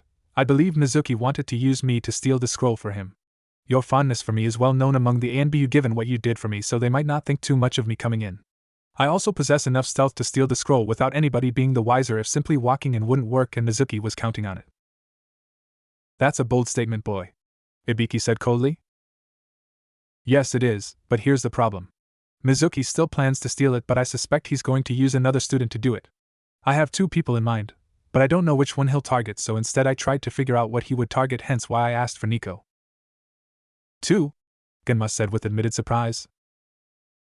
Yes. Kiba Inuzuka and Sakura Haruno, Naruto admitted. Naruto, those two passed the exam. Why would he target them and not one of the people who failed? The third wondered. Kiba has hated me since our first year at the academy. I always beat him in spars our first year, and I was close Hinata who he fancied from the start. When I intentionally dropped my grades, he took it as a sign his earlier losses were flukes and never stopped acting on it, and tried to prove himself. Unfortunately for him, Hinata and Yakumo still hung around me, and since they're the most reasonable of our upcoming kunoichi, he was pissed. Intentionally? Don't tell me you've suspected Mizuki for that long? Ibiki wondered. No. My reason for being last was a separate matter, but ironically it's connected to the reason for him to target Sakura. And that is? Ibiki scowled, not liking the mind games. Sasuke Uchiha? Naruto smiled. A frown appeared on the third's face since he quickly realized what Naruto was after. Kakashi told you that traditionally the best student is paired with the worst student, and that's why your grades began to tank, is it not? The third scowled. Their friendship was also well known, and the best way to ensure they went on the same team was this one. That's right. I promised him that I would help him confront Itachi someday, and I can't do that if we're on different teams. As for Sakura, she's a Sasuke fangirl, but her greatest competition is Ino, and frankly she doesn't compare to her at all. And why do you say that? Yuga chuckled. She agreed completely, but she was curious what Naruto's reasoning was. Most of the girls believe that as the last of the Uchiha he'll want to rebuild the clan and that he would need a strong shinobi to do that. Sakura may be the smartest student outside of me and Shikamaru, but she has zero talent for anything outside of the most basic jutsu. Ino is a clan heiress, which means she already has the clout to give Sasuke what he needs, along with some added strength which would force Sakura to do something to even the odds. Mizuki would get Sakura to steal the scroll for him, saying that it would impress Sasuke if he showed off a powerful jutsu that a civilian wouldn't normally learn. Yugao finished. That's right. However, I think he's more likely to get Kiba to do it because Sakura wouldn't fall for such a ruse. Kiba meanwhile is pretty stupid and impulsive. The third and Ibiki shared a glance. So let's say you're right. What's to stop us from arresting Mizuki now? Ibiki challenged. Because the only evidence you have is the word of a genin. You wouldn't dare use that, and he's not stupid enough to leave evidence lying around at home. Naruto smiled. Well said, boy. Ibiki replied, clearly liking his answer and deciding to go along.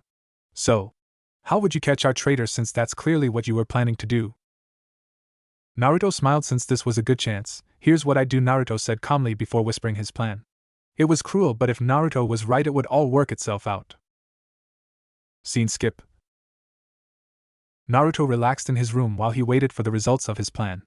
Naruto suggested replacing the scroll with one of his shadow clones with instructions written inside. Essentially, he was going to tell whoever stole the scroll that it was fake, and Mizuki was going to betray them, which would allow them to escape. He didn't like either person, but Mizuki would surely kill them, or in Sakura's case do much worse, and he didn't want that for either of them. Naruto, it looks like you were right. It was Kiba who stole the scroll. They're on the hunt for him as we speak, and Lord Hokage has given us the permission to join the search, Genma revealed. Alright. Naruto smiled as he reached under his bed and pulled out a red case with the Uzumaki swirl on it. The case contained the katana Naruto bought back when his training began, but he never used it outside of training, and now was his chance. You're actually going to use it? Genma said with admitted shock. Yeah. I've been hiding my skills, but not anymore. Let's show Mizuki who's boss, Naruto said happily as he retrieved his blade at last and grabbed the black baldric that came with it and slipped it on his shoulder. There we go. It's a shame you want to be a shinobi because you'd make a fine Anbu, Genma said with pride. I'm the son of the fourth Hokage and Kushina Uzumaki. Living in the shadows just isn't my thing. Naruto smiled and slipped his blade onto his back. Let's go, Genma smiled. Naruto had come a long way since his training began, and soon he would be a ninja, but first he had to catch a traitor. Yeah, and I think I know where to start. Where? Genma wondered. The forest. Kiba would want a place to take the scroll and learn the techniques, Naruto said calmly. Can you go there via Shunshin? Genma wondered. Not yet. I'll work on it later, but we have to move on foot for now, Naruto replied. Well, let's go, Genma shouted, and the pair got moving. Scene skip. As they moved towards the forest, something occurred to Naruto. Does Kiba's mom know about what happened? Their clan are trackers, so finding Kiba should be easy, Naruto said calmly. Genma smiled. Normally you're right, and if we had no warning, they'd be among the first people we called. However, since we knew about what was going to happen, we didn't need to worry. Lord Hokage has Anbu stationed at the edge of the village from Mizuki, but we figured Kiba would be okay. Genma replied. Naruto nodded his approval, but the shadow clone he used as the fake scroll dispelled and the memories were not good. Shit, we need to move now. Naruto yelled out. What happened? Genma said nervously. The dumbass read our message but ignored it and confronted Mizuki. Naruto panicked. That fool. Genma frowned and the pair sped up. Kiba stood no chance against Mizuki, which meant this would end badly for him. The pair hurried towards the forest, moving as quickly as they could, and arrived within a few minutes. What they saw was Mizuki standing a few feet away from a battered Kiba who was in deep trouble. He had cuts and bruises all over his body, and he was bleeding badly. If he didn't get medical attention soon, he was dead. Luckily or unluckily for him, he was without his dog, which certainly bothered Naruto more than he cared to admit. What now? Mizuki frowned as he looked up to find Naruto and Genma. Kiba did too, and he couldn't help but groan. Naruto, Kiba said weakly. Humph. I guess this mutt was good for something after all, Mizuki said smugly. He was after Naruto after all, and here he was on a silver platter. Naruto and Genma frowned before hopping down to confront him. So I guess I'm taking Kiba to get medical attention. Genma sighed before picking up a battered Kiba. Yeah. Mizuki wants me and he's gonna get me, Naruto said with a smug smile of his own. He owed Mizuki a beatdown, and it's going to be special. Alright. I'll try to get back as soon as possible. Genma smiled before vanishing via Shunshin. Got it, Naruto replied as he focused on Mizuki. He wasn't sure if he wanted to use his blade or not, but he was ready to deal with the rogue Chunin. The smug look on Mizuki's didn't bother Naruto, and if anything, he was pleased to see that he was underestimated. A ninja's best tool was deception after all, and nobody did deception better than Naruto. Oh, Naruto, you should have kept Genma with you. Maybe then you would have had a chance. Mizuki smiled as he jumped at Naruto, ready to punch him square in the gut. When his shot connected, a sickening grin appeared on his face. A grin that faded when Naruto vanished, and a puddle of water appeared, causing Mizuki's eyes to widen. Water clones. This bastard couldn't do regular clones for ages? You should pay more attention, Mizuki. Look at my back. Naruto smiled. Mizuki didn't know what he was talking about, but when he noticed the blade on his back he scowled. So you have a blade now. Ha, is that supposed to scare me? No, but what it implies should. Tell me something, Mizuki. Have you ever wondered why the class is so annoyed with me? Naruto smiled. What sort of question is that? They're angry because such a pathetic ninja is in their midst. Mizuki taunted, hoping to get Naruto to drop his guard. Naruto reached back and pulled out his blade. Actually, it's the opposite, sensei. Naruto smirked before vanishing in a burst of incredible speed. Before Mizuki could react, Naruto was behind him with his blade at the back of the Chunin. What the? Mizuki gasped, wondering what was going on. My classmates were angry because most of them knew how skilled I really was. You see, in my first year at the academy I was the top student, but out of nowhere my grades fell. Most of my classmates were furious because they knew something was off. The only ones who didn't are that mutt Kiba and possibly Sasuke's fangirls. Everyone else knew how strong I was, and that's why they were pissed. Naruto smiled. So what? That doesn't mean you can beat me. Mizuki smiled, using the small opening to back up. You're right, that doesn't. Naruto smiled before putting his hands in front of him in a familiar cross-shaped hand sign. That's, Mizuki gasped. Naruto simply smiled before saying, Shadow Clone Jutsu, and Mizuki could only watch in terror as 100 Narutos appeared to surround him in a circle. Shadow clones? How did a monster like you learn that technique? I was taught it when I was 8. That monster, as you so kindly put it, was actually pretty helpful once we agreed on something. So, I trained in secret and pretended to be a novice at class. The real Naruto smiled with the clones behind him waiting to strike. Mizuki's eyes widened in disbelief. Naruto knew about the fox, and that meant he was in trouble. Reaching behind his back, he grabbed the massive shuriken that was on his back and tossed it at the real Naruto. Die! Mizuki shouted in a last-ditch effort to save himself. Worthless! Naruto frowned as wind chakra gathered around his blade. Mizuki could only watch in horror as his shuriken was cut in half by the real Naruto's blade without any effort at all. Impossible. You can enhance it with your chakra. That's right. I can do many things with this blade, but it's not going to be what kills you. The real Naruto smiled as 10 of the clones began making hand signs. We are! The clones shouted as they all took a deep breath. Wind style. air bullets before 10 of the clones sent a small sphere of air towards the traitor. If it was one bullet, that would be one thing, but there were 10 bullets, and they were coming in fast. No! Mizuki yelled as the bullets slammed into him one after another. Because of the way they were lined up, he couldn't find anything to replace himself with, and since only 10 of the clones had attacked, the others would be able to find him the minute he substituted himself. Put simply, Mizuki was doomed. Luckily for him, as a traitor he held valuable information on who sent him, so he would be spared execution. True, he was currently in agony as the bullets struck, but Naruto couldn't kill him, and the young man knew it. As Mizuki fell to the ground, Naruto couldn't help but frown as the clones behind him dispelled with their task done. That was too easy. What do you think, Nico? Naruto smiled as Yugao arrived at the scene. It was, but you also caught him off guard with your real skills. Excellent use of clones, by the way. Yugao praised. Most people would have attacked at once, but with a layered attack he left Mizuki 0 openings. Thanks. I take it you're going to deal with our traitorous friend here. Naruto replied, pointing to a bloodied Mizuki. That's right. You'll need to talk to Lord Hokage about what happened, but I can convince him to let you do it tomorrow morning. That's surprisingly generous, Naruto said with a raised eyebrow. Well, I've got it on good authority that you have a graduation present waiting for you at home. Good point, Naruto said with a slight blush. Now get out of here, mister, before I change my mind. Yugao snickered. Got it, Naruto replied before leaving via Shunshin. Scene skip. The next morning, Naruto and Yugao made their way to the Hokage's office in order to discuss what happened. So Naruto, did you enjoy your graduation present? Yugao teased as they walked up to the Hokage's office. Yes, I did, big sis Yugao. Naruto replied with a roll of his eyes. How Yugao knew about his present he didn't know, but it didn't matter now. Good, but now we get down to business. Yugao frowned as they arrived at the office. Anbu Nico coming in, Yugao stated before placing her mask on. Walking in, they were met by the third Hokage, whose serious expression was hard to ignore. So, Naruto, how are you doing? The third asked. Just fine.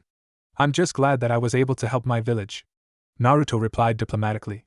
The fact that Kiba was the one who betrayed the village suited Naruto perfectly since he hated the mutt. That's good, but you did far more for the village than you realized. Despite your issues with him, which were revealed to me by Irika, you still helped Kiba, and had you arrived a few minutes later, he would be dead. The fact you took out Mizuki by yourself is also to be commended. Thank you, Lord Hokage, Naruto said politely. For your efforts you will get an S-rank mission put on your docket, and you will receive S-rank pay deposited into your account. Awesome, Naruto said happily, but something else occurred to him. Does what happened with Kiba affect the ninja teams? Naruto wondered. Most likely. I'm going to meet with the council after this to discuss that very issue. Believe me when I say I'm not looking forward to it. I see, Naruto replied with a nervous expression on his face. If you're worried about Yakumo, don't be. The Inuzuka clan values loyalty above anybody in the village, and considering that Kiba committed treason, there's a good chance that his mother will make what Mizuki did look like amateur work. I see, Naruto said with a reserved smile. Now get going. I'm sure you want to enjoy the next few days because after this your shinobi career arrives, Yugao said through her mask. Right. Naruto replied before leaving via a Shunshin to the surprise of the Hokage. He is something special, isn't he? The third smiled. Yes, he is, and he would never have become that if you didn't agree to letting Genma adopt him. Yugao beamed. Uzumaki compound. I can't tell if we were lucky or unlucky that Kiba was such a moron. Hinata smiled as she sat with Yakumo observing Sasuke and Naruto spar. 2 days had passed since Mizuki's betrayal, and thanks to their connections Yakumo, Hinata, and Sasuke were told the fallout. Mizuki's fate aside, Kiba was taken off the roster of potential genin and ordered to be retrained by his mother, so he learned respect for the pack. I think it's lucky personally. With him out of the picture we have 9 candidates, which means I'll have a team. Plus, we have an extra day to relax. Yakumo smirked. Yes, you have a team, but unfortunately, it won't be with Naruto. Hinata frowned. She knew that Kurenai would be her teacher, and Naruto was destined for a separate team with Sasuke, and since there was only one spot left, the role was more than likely to go to Sakura Harino, one of Sasuke's annoying fangirls. Look on the bright side. We can visit him anytime we want, Yakumo replied. The fact they could visit him whenever was a beautiful thing, and it was why she wasn't that upset at Hinata's statement. What are you guys talking about? Sasuke wondered as he walked towards the girls. He and Naruto stopped moments ago, and he noticed the 2 girls discussing something and couldn't help but wonder. How his promise to you is making it impossible for us to be with Naruto. Hinata teased. Hey, at least all of us are going to be on teams. Naruto mused. Yes, but we're probably stuck with Sakura. Sasuke frowned. I would have thought after watching us be lovey-dovey all the time, you'd appreciate having a fangirl on your team. Yakumo smirked, emphasizing her point by walking over and kissing Naruto on the cheek. I guess, but Sakura can't do anything ninja-wise. She's smart, but in a fight she's relatively useless as she is now. Ino would have been the better choice. Sasuke frowned. Not at all. Ino's main jutsu doesn't work unless the opponent isn't moving, and if it misses, she's a corpse for a while. She's better with Shika and his shadow possession jutsu. Naruto reminded him. Good point, Sasuke groaned. Well, it doesn't matter now. You guys will be with Kakashi, who already knows most of your strengths, so he can focus on getting Sakura up to speed. Yakumo mused. True. I guess we could ask Kurenai to help Sakura get a few genjutsu under her belt on the side also. Naruto smiled.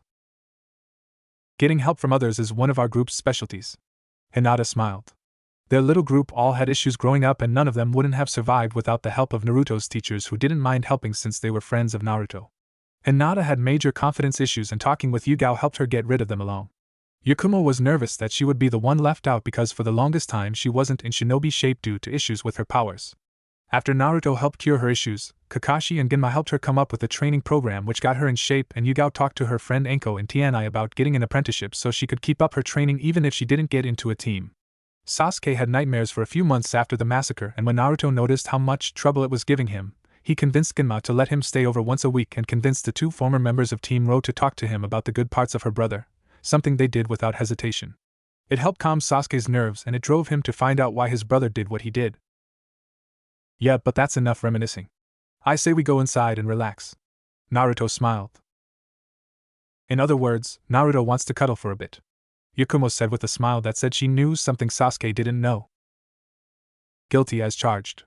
One of the many benefits of having sane fangirls. Naruto shrugged. Rub it in, why don't you? Sasuke pouted and the group laughed. What they didn't realize was that Kakashi, Yugao, and Genma were watching. It's hard to believe that group is the strongest set of shinobi we've had since the Sannin, Kakashi said happily. Yes, but this is where it gets serious. Now that they're ninja, they'll have to learn about the real world. Yugao frowned. Yeah, but at least they get to be kids for a bit. We didn't have that luxury. Kakashi sighed. He could appreciate Naruto and his friends enjoying themselves, but they'd have to learn the harsh truth sooner or later. Genma turned towards Yugao with a curious expression. So did you talk to Kurenai about the two teams possibly hanging out together? Yes, I did. She agrees with it, and I think with Kiba out of the picture it'll be much easier. Shame the girls will have to control themselves. Yugao sighed. What do you mean by that? Kakashi wondered.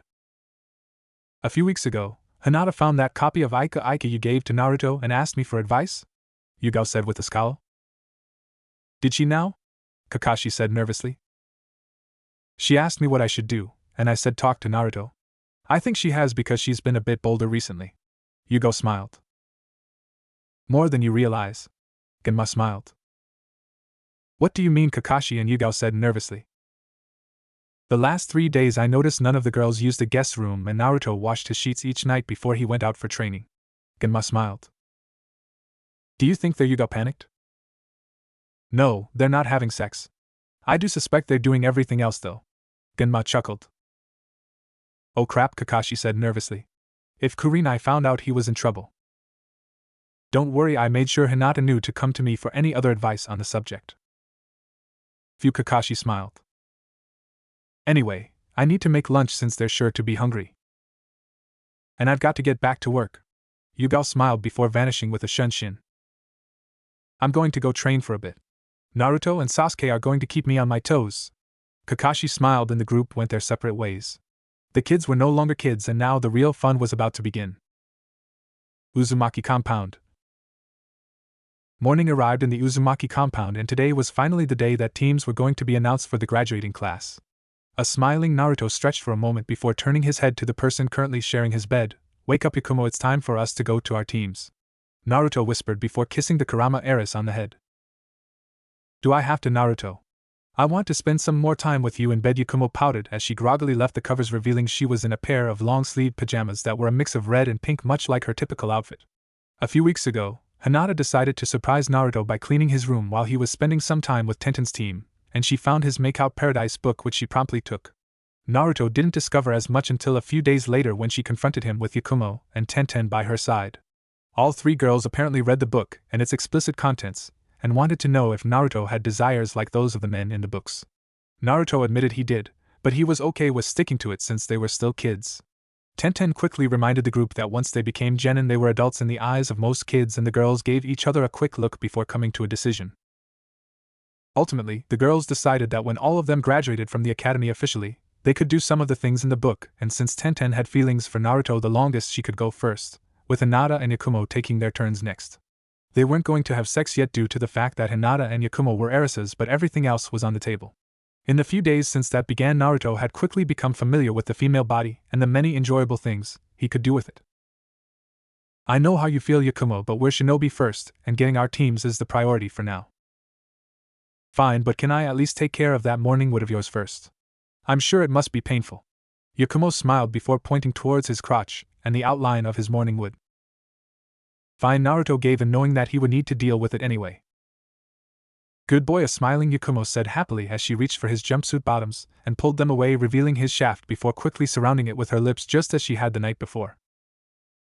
Damn, you're good at this, Naruto grunted as he enjoyed the moment. He had to give the Kurama heiress credit for her skilled tongue, something he discovered the night before. Yakumo pulled away for a second as her lips popped slightly as she left his shaft. Let's just say that we've been waiting for the chance to do this stuff to you for a long time, Naruto, Yakumo replied before resuming her work. Naruto couldn't help but get harder, as he was reminded of Hinata and Tenten each showing off impressive oral skills during their time together, among other things. Alright, Naruto smiled happily before putting his hands on her head, giving her a small push so he could properly enjoy it. I've got to give it my all, Yakumo thought to herself as she enjoyed the moment with Naruto. Tenten had the advantage of being his childhood friend, and Hinata had other assets that made it easier for her, so Yakumo had to rely on something unconventional to get Naruto to focus on her. As she played with Naruto's shaft, she couldn't help but remind herself that tomorrow would be Tenten's turn again, and she would have to wait 3 days at least for more Naruto time.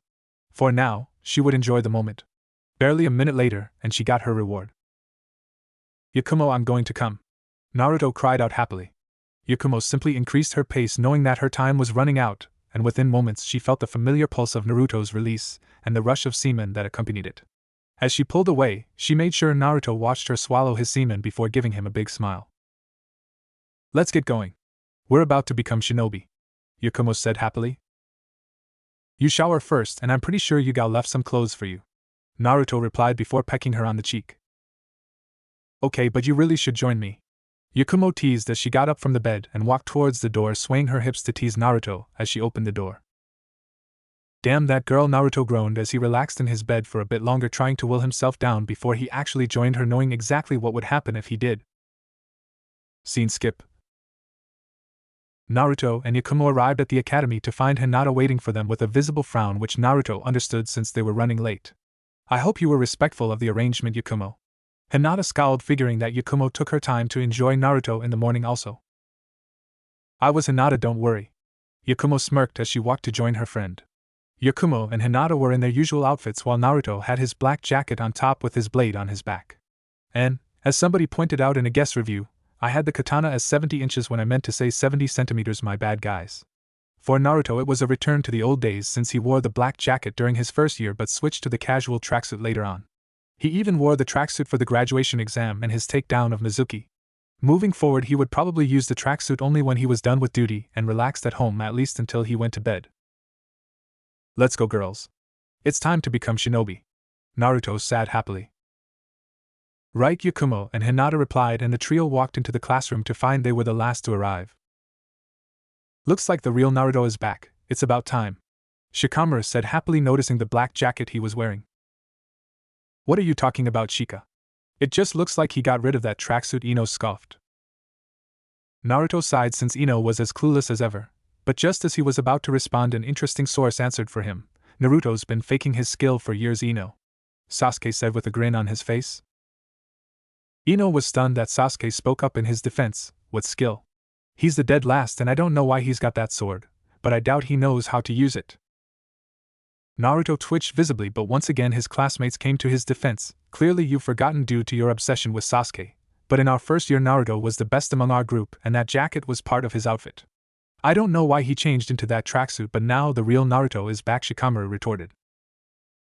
You're kidding. He can't be that good, Ino said in disbelief. I am that good, Ino, and before you get any ideas, don't even think of using your techniques on me to see if I'm lying. It won't end well for you, Naruto warned. Ino's mind transfer would put her in direct connection to the fox, and that could end badly for multiple reasons. Why you? Ino frowned as she reached to move her hands to perform her family's mind transfer jutsu, a technique that would allow Ino to enter Naruto's mind and figure out what was going on.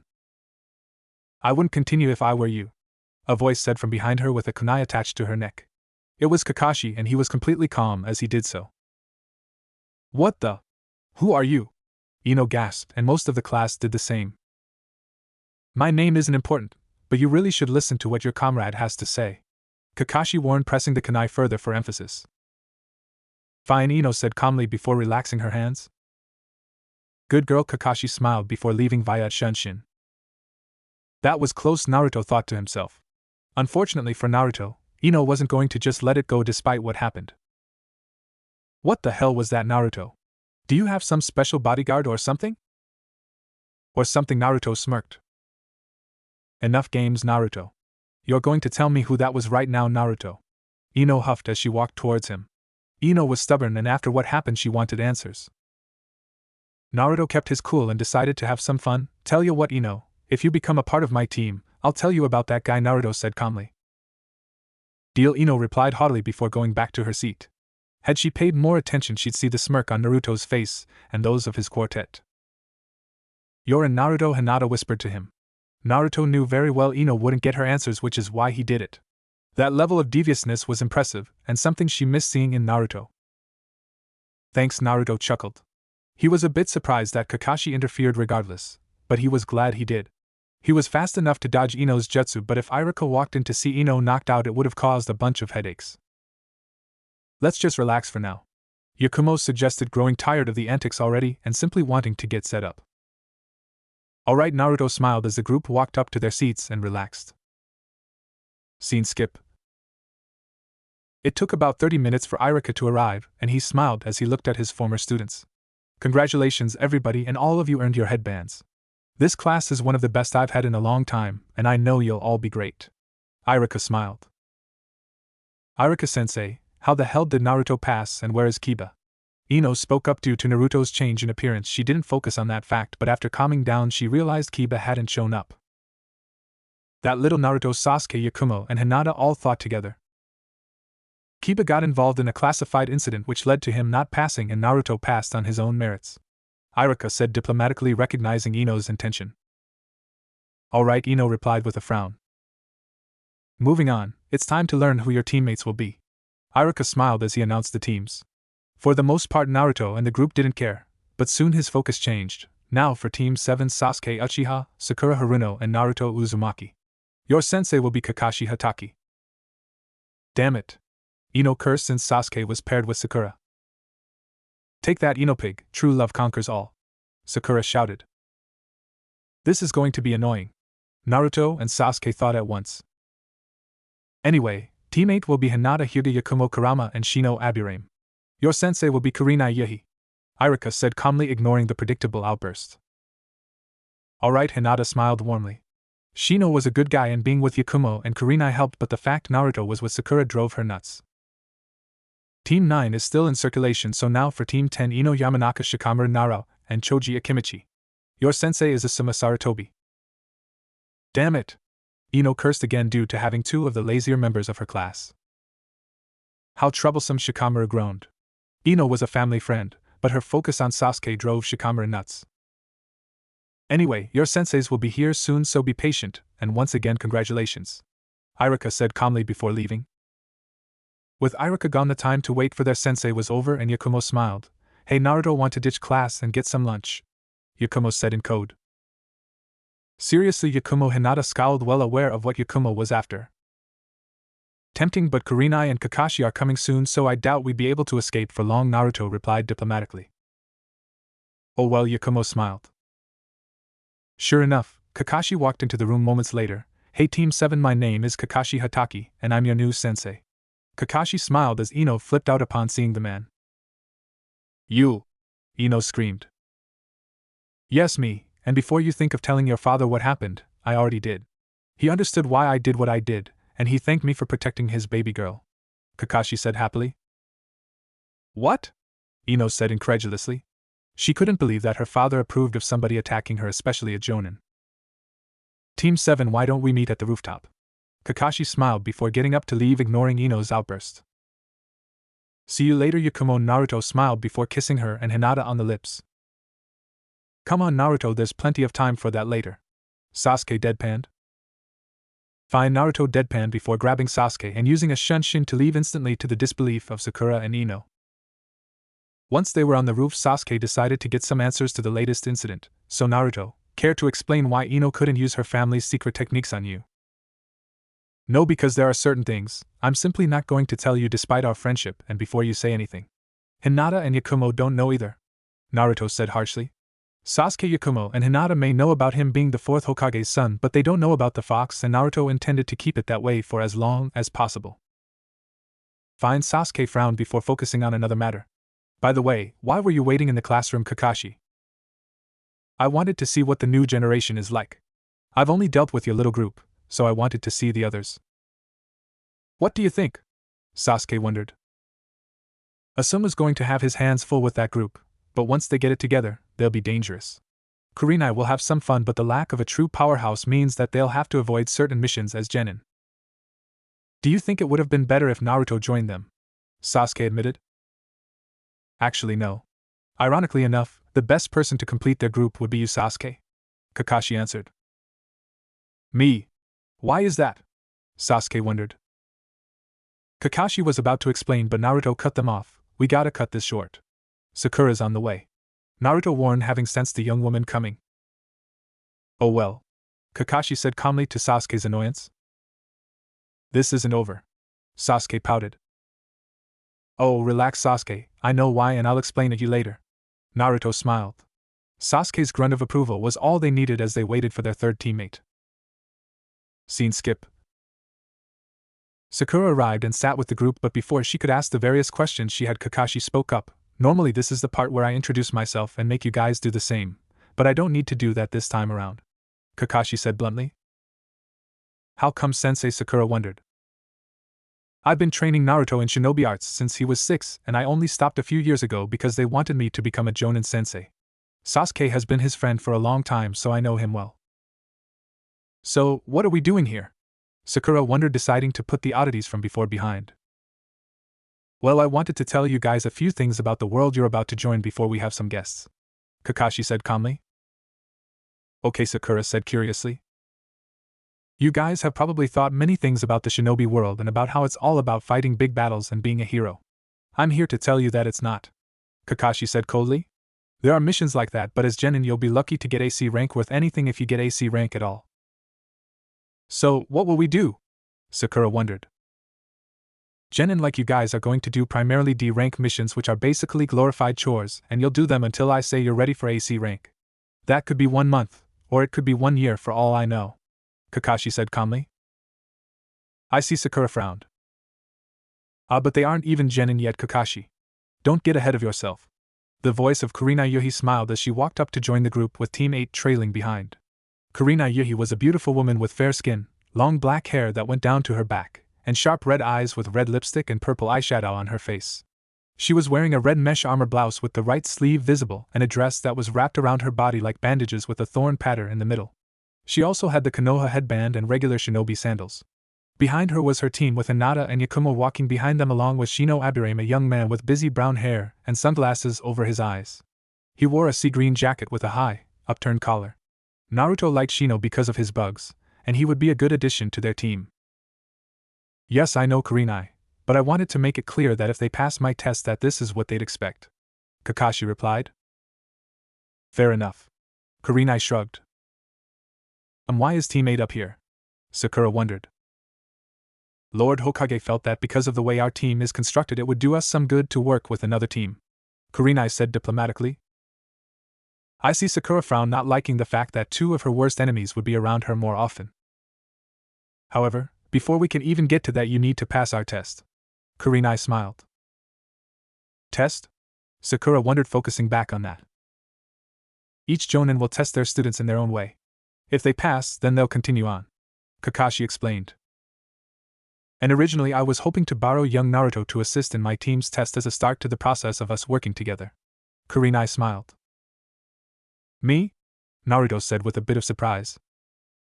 Yes. Rumor has it you've been concealing your real skills, and that makes you perfect for the game we're about to play. Kurenai smiled.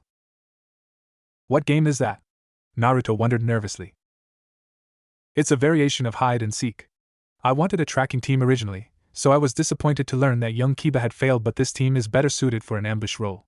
I was going to ask you to play the role of our seeker, Kurenai said calmly. Very clever, because you get both at the same time. As the seeker, I won't know where your students are, and I'm guessing that you want them to ambush me as part of the role, Naruto. Correct. At least it shows you're more intelligent than your scores suggest, Kurenai smirked, taking a small dig at Naruto, who shrugged it off. And when Kurenai asked me, I agreed and decided that we should combine our tests into one massive game. Kakashi smiled. Huh! Sakura exclaimed, not expecting that. Instead of simply Naruto seeking out Team 8, each member of Team 7 will be assigned one person to find from Team 8. The goal of Team 7 will be to look for their respective member, but Team 8 will be able to fight back, and they win if they're able to defeat their respective opponent without being seen, Kakashi explained. You guys don't play, Naruto whistled. Team 8 had a huge advantage because they could incapacitate somebody who wasn't their opponent without fail. So Kakashi, who do you think should be each person's opponent? Kurenai wondered. Naruto and Hinata. Yakumo and Sasuke. Sakura and Shino. Kakashi said quickly. That was fast. Kurenai admitted. She didn't disagree, but she was admittedly curious why he chose those pairings. Yakumo is a master of illusions, so pairing her with a future Sharingan wielder is the way to go. As for the other combinations, Hinata's Byakugan would make it impossible for Sakura to find her, so by default she's with Naruto and Sakura with Shino. What's that supposed to mean? Sakura huffed. Hinata decided to answer. My Byakugan lets me see chakra pathways, and since I can see you coming from a mile away, you can't find me. Naruto doesn't have to worry about that, and that makes it more interesting, Hinata explained. Alright, but I don't like it. Sakura pouted. I wouldn't expect you to. Kurenai smiled. So, Team 7 and 8 meet us at the 3rd training ground tomorrow morning. Kakashi smiled. Right. The group announced, and everyone went their separate ways for now. Scene skip. Later that night, Yakumo, Hinata, Sasuke, and Naruto were gathered in the living room of his compound in order to talk about the upcoming test. I can't believe we're playing hide and seek against each other. Hinata smiled happily. I'm more surprised that our teachers are allowing us to do this, Yakumo admitted. They have no choice, really. Everyone who knows our group realizes that you three should have been a team, and probably would have if Naruto wasn't so committed to helping me. Sasuke frowned just for Naruto to bonk him on the head. I made that choice, Sasuke, and we both know why. Regardless, I'll get to spend plenty of time with the girls if this cooperation plan works out, Naruto reminded him. But nothing. I made my decision, and I've stuck to it. I never imagined I'd become this close to Hinata and Yakumo either, but we've stuck together as a group. As for tomorrow, hold nothing back, either of you, Naruto said coldly. Are you sure, Naruto? Thanks to you, my illusions are powerful, Yakumo said with a glint in her eyes. Compared to Itachi, they're nothing, Yakumo. Naruto thought to himself, reminding himself of the few spars he had with Sasuke's brother before he went rogue. We want to become stronger, and that means using everything we know. Don't forget that I've been holding back also, and I know plenty of techniques that will make this really tough for all of you. I just hope Sakura and Shino are ready. Naruto smiled, causing the two girls to look at him nervously. Just how much have you been holding back? Yakumo wondered. Naruto helped her with genjutsu, but outside of that she didn't know much about his skills. Sasuke and Tenten might know some stuff due to sparring with him, but she was clueless. You'll see, Naruto smiled. The only people who knew about his kenjutsu skills were Tenten and Yugao, and he never used his various jutsu during his spars with Sasuke. The girls had no idea what a monster Naruto really was, and they'd find out tomorrow. Scene skip. The next day, the quartet waited for their final teammates and sensei to arrive. Naruto was dressed in his black jacket and stood next to Sasuke while Hinata and Yakumo stood together a few feet away to give the boys their space. "Hey Naruto, mind if I ask you something?" Sasuke said calmly. "What's that?" Naruto wondered. "The other day Kakashi said that I'd be the perfect addition to team with Yakumo and Hinata instead of you. Why did you say that?" Sasuke wondered. "Because you'd be able to perfectly balance out Hinata and Yakumo and deal with their weaknesses better than I can once you had your Sharingan." "Explain." "Hinata needs to get close to do her damage, but somebody whose long range will give her major problems. With your Sharingan you can help track those people and provide covering attacks to allow Hinata to get in close range.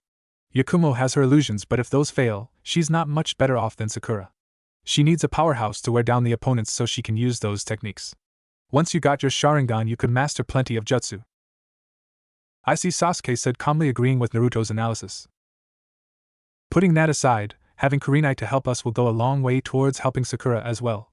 From what Yakumo told me, Kurenai hates fangirls like Sakura, and believe me, she'll be ruthless when she realizes how bad Sakura really is." Naruto smiled. "I hope you boys aren't saying anything bad about us," Yakumo shouted. "We're talking strategy since we're about to be opponents once Sakura and Shino get here," Naruto replied. "Alright," Yakumo smiled. A few moments later and Sakura and Shino arrived.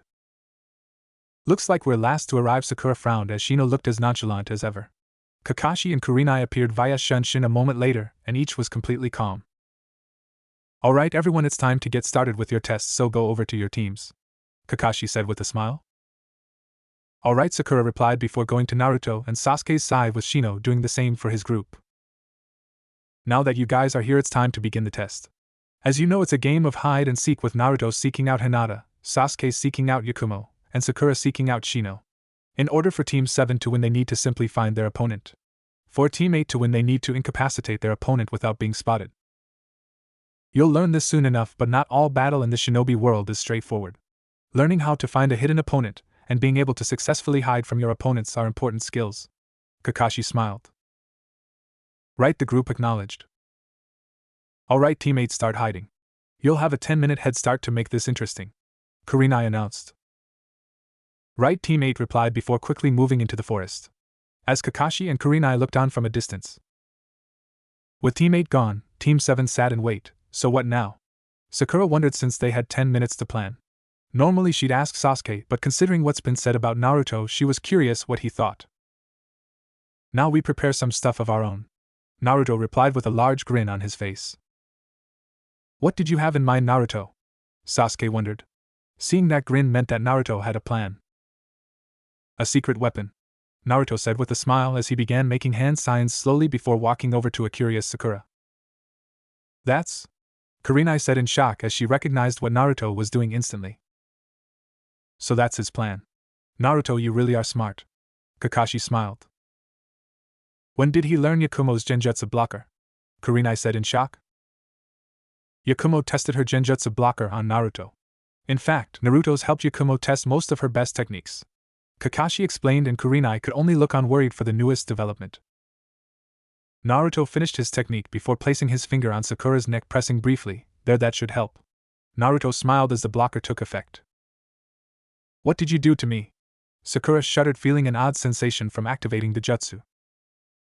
"It's a Genjutsu blocker. They may not have said as much, but this is a team exercise as much as it is an individual one. Shino is as tricky a fighter as we have in our group, but that won't matter if you get caught in one of Yakumo's Genjutsu. Trust me when I say that this blocker might be the difference between us passing or failing." "I see," Sakura said in shock as Naruto applied the blocker to himself, and then Sasuke. "Now what?" Sasuke wondered, knowing Naruto had another plan. "Team 7, you can go now," Kakashi said calmly, interrupting the group. "Now we make this a bit more fun." Naruto smiled before using the familiar cross-shaped hand sign, Shadow Clone Jutsu. Naruto smiled before sending a group of 5 clones into the forest. "Are those real?" Sakura said in shock. "Yep, and they're useful as hell." Naruto smiled before going to the clones. "Alright guys, search and destroy," Naruto ordered. "Right." The clones smiled before running into the forest. "Should we follow them?" Sakura wondered. "No. Give it a bit, and they'll find our opponents, and once they do, they'll dispel. I'll know and then tell you guys where to go." Naruto smiled. Nice. Sasuke smiled as Sakura stood in disbelief. Between the genjutsu blocker and the clones, the test was practically over already. This was unreal. The group stood in wait for around flinched minutes until Naruto flinched from his clones dispelling. Found them. Naruto smiled. Where are they? Sakura insisted. Shino is to the west, halfway into the forest. Yakumo is to the east, and not far in. As for Hinata, she's in the middle of the forest. Naruto smiled. Then shall we? Sasuke smiled as he prepared himself. Let's go. You may have found his location, but I still need to actually locate my partner. Sakura smiled. Go ahead. Naruto smiled as Team 7 made their move, running into the forest. Did you know he could do that? Kurenai said angrily. I knew about the clones but not the blocker. On one hand, the hard part is over, but in the end it's up to the others to show what they can do. Kakashi smiled. Whatever, Kurenai huffed. The first part of the test was ruined, but in a backwards way the real test was about to begin. Sakura and Shino. As she arrived in the forest, Sakura frowned because she knew this was going to be tough. This sucks. Sakura frowned. She was so focused on Sasuke that she never paid much attention to her classmates. Now she had to hunt down Shino while knowing absolutely nothing about him. She continued her hunt for the Aburame but found nothing, but unfortunately for her, Shino was already in position to end things. I was hoping for a little bit more considering you were the smartest in the class. However, I'm not impressed. Shino spoke from the hidden brush. Where are you? Sakura shouted, trying to find him. Why would I tell you that, Sakura?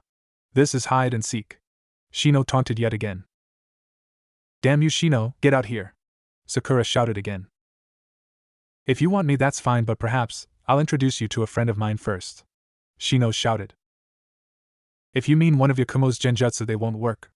Naruto used a genjutsu blocker on me and that'll make sure I'm safe. Sakura said smugly. That's fine. I don't need genjutsu to defeat you. The friends I'm talking about are a bit different. Shino taunted again. What are you? Sakura started to say until she found herself surrounded by black bugs. What the hell are those? These are Kakechu. They are the bugs that form the basis for my family's techniques. They just wanted to say hi. Shino smiled as the bugs swarmed Sakura. No! Sakura screamed as the bugs surrounded her before she could make a single hand sign. Her defeat was swift and brutal. Sasuke Yakumo. Sasuke smiled happily as he walked into the forest, ready for what he was certain was Yakumo's illusions. Sorry, Yakumo, but you won't be able to hide for long. Sasuke smiled. He felt a small tingle, and that was proof that Yakumo's genjutsu was blocked. As Sasuke kept moving, Yakumo was shocked to find that the genjutsu Sasuke walked into didn't work. That's impossible. How did you stop my genjutsu? Yakumo said angrily from a distance. Your boyfriend showed us your genjutsu blocker. So, I'm protected from your techniques. Sasuke smiled. He what? Yakumo screamed angrily, but she didn't realize that exposed her location. Sasuke smiled because he found her. That's right, and it's time for the hunter to become the hunted. Sasuke flashed some hand signs. Fire style, Phoenix Flower Jutsu. Sasuke smirked before firing a set of fireballs towards where her voice came from. He couldn't tell if they hit the mark, but he knew Yakumo was finished regardless. She wasn't nearly skilled enough to hide from him. Damn him. Why did he have to do that? Yakumo frowned as she walked out, realizing the hopelessness of her situation. Isn't it obvious? This exercise wasn't meant to test stealth at all. Sasuke chuckled. Huh. The goal was to expose all of our weaknesses. Our? Yakumo said in confusion. That's right. In your case, genjutsu are mostly support moves, and when they fail you have virtually no offense without them. Hinata has offense, but doing so without being in front of somebody is difficult if not impossible. Sakura is just weak and she's going to suffer greatly for it. Naruto is a monster, but seeing how he does against somebody who can disable his chakra the way Hinata does is a good test. They paired us because they want me to get used to all types of fighters, and as for Shino, I think he just got the short end of the stick because Sakura is our teammate. Sasuke explained. Yakumo could appreciate the explanation, but something occurred to her. Hold on. Naruto already found Hinata the same way he found us. What's the point of him going to her? Probably for them to have a proper spar. Don't forget that he's never fought against Hinata. Sasuke smiled. Or they just wanted an excuse to make out in private. Yakumo frowned. Who knows? Sasuke smiled. Naruto and Hinata. Naruto made his way in the middle of the forest into a large clearing where Hinata was waiting for him. You're really unfair, Naruto. Using a genjutsu blocker and shadow clones to find us. It would have been so much easier for us otherwise. Hinata pouted. Naruto chuckled at Hinata's pout, but it was the right way to go. It's my job as a shinobi to support my team. Yakumo might be pissed at me later, but oh well. Since we have some time, how about a spar to test each other's skills? Naruto smiled. Are you going to use your blade or no? Hinata wondered curiously. Nope. It would be unfair that way. I'll just use a few jutsu and call it a day. Naruto smiled. Hinata frowned since Naruto was being far too nonchalant. You're underestimating me, Naruto, but you'll soon realize that's a mistake. Hinata pouted as she got into her stance. Let's go, Hinata. Naruto smiled before making his familiar cross-shaped hand sign. Shadow Clone Jutsu. As 5 Naruto clones appeared, Hinata knew this was about to get good. Byakugan, Hinata shouted as her family's dojutsu appeared. Get her, guys. Naruto smiled as his clones charged. You should know very well that your clones won't work on me. Hinata smiled as she used her Byakugan and some quick movements to take care of the clones as the real Naruto looked on. Yeah, but I wanted to see a bit of your fighting style. Now it's time for the real battle. Naruto smiled before reaching up his right hand with 2 fingers in the air with a half-ram sign connected to his arm. Hidden mist jutsu, Naruto shouted. Hinata looked on in shock as mist clouded the forest, blinding her. What in the world? When did you learn a technique from the hidden mist? You might be able to see everything, Hinata, but not anymore. You're finished. Naruto smiled before shouting out. Shadow Clone Jutsu. More Narutos popped into existence, but thanks to the mist, Hinata was trapped. I get what you're planning, Naruto, but that won't work. Thanks to my Byakugan, I can still see the outlines of your chakra network, and since you have to attack me eventually, I'll be fine. Hinata said confidently. You'd think that, wouldn't you, Hinata, but you're wrong. Naruto smiled. Hinata braced herself for whatever Naruto was up to before she was slammed by a wind bullet. Ah, Hinata yelped. You might be able to see my chakra network, but I can attack you from long range. Now I have the advantage and I intend to press it, Naruto said from within the mist. Damn it. Hinata cursed since she was truly trapped. Due to the spars, she suspected Naruto was a close-range and kenjutsu fighter, but apparently that wasn't the case. I'm sorry, Hinata, but it's over, Naruto said via the mist. Hinata was helpless as Naruto pelted her with wind bullets, and before long Hinata collapsed from exhaustion. It was a comprehensive defeat for Hinata, and it was proof that Naruto was seriously holding back. You really are a monster, Hinata smiled before falling unconscious. With his victory secured, Naruto blew away the mist around them and walked towards his downed opponent. You have no idea, Hina, you have no idea, Naruto replied with a wry smile. Kakashi and Kurenai stood in the middle of the clearing waiting for the teams to return from the tests. Given what already happened, either was surprised when a frowning Yakumo walked out first with Sasuke next to her with a calm expression on his face. Not long after was Shino carrying a knocked out Sakura with his bugs until it became time to set her against one of the 3 small wooden poles in the middle of the clearing. Looks like those went as expected. Kakashi smiled. A part of him wished he had a photo of Sakura being carried by the bugs, but he wasn't that lucky. Still, he hoped the girl learned a brutal lesson at the hands of the bug user. That's right, but I'm surprised Naruto and Hinata are taking so long, Kurenai commented. Thanks to Naruto's shadow clones, he knew where Hinata was, and that meant the challenge was practically over. They shouldn't have taken this long to return. Don't worry about it. They'll be fine, Kakashi assured Kurenai. Just before Kurenai could respond, Naruto arrived with Hinata on his back. To the shock of everyone, Hinata looked like she was in an intense battle. What happened? Kurenai said nervously. I wanted to see how she fared in a spar against me. I won pretty easily, but in her defense I'm a horrible matchup for her, Naruto replied before lying Hinata on another post next to the still unconscious Sakura. Kakashi was beaming with pride at the efforts of his student, having sent a clone to watch the battles long before the test began. Although Naruto's strategy wouldn't work against a more experienced Hyuga, it was perfect for the novice Hinata, and it would provide a wake-up for her to brush up on clan techniques. Naruto, can you wake up Hinata and Sakura? It's time to tell you guys the results, Kakashi instructed. Fine, Naruto shrugged before waking up the 2 girls, who sluggishly got up and gathered together with their respective teams to hear the fallout of their test. Before we get to whether or not you passed or failed, I'd like to know if you guys learned anything from this exercise? Kurenai said diplomatically. Naruto ruined the original plan, so she had to improvise, and it actually worked out pretty well. I learned that I'm really weak and that textbooks won't tell me a thing about being a ninja, Sakura said shamefully. She was helpless against Shino, and her status as the weakest of the six was clear to see. Even Yakumo with her weak body would crush her without the genjutsu blocker, and boy wasn't that a bitter idea. I learned that Naruto is really a badass. Sasuke smiled. True, he trained against Naruto for years and was vaguely aware of his partner's strength, but given what he saw from this small display, it was clear Naruto was a terror. I learned that without my genjutsu I'm in trouble and that Naruto is a jerk. Yakumo pouted. She was planning to cast an area of effect genjutsu on the forest, and from there Shino's bugs and Hinata's Byakugan would help them make quick work of the group. Naruto's blocker completely destroyed that plan, and she was helpless. Then again, she would probably lose to everyone here besides Sakura if they knew about her genjutsu. I learned that long-range jutsu work really well on me if my opponent can take away my eyesight. Naruto used the hidden miss jutsu on me and I was helpless to stop him. Hinata said shamefully. You know the hidden miss jutsu? Kurenai and Sakura gasped. Yep, but that's not important right now. My lesson was it is essential to find your opponent's weakness and exploit it if you were capable. Naruto shrugged. Sort of like Sasuke, he didn't learn much since he already knew that Hinata would struggle against him.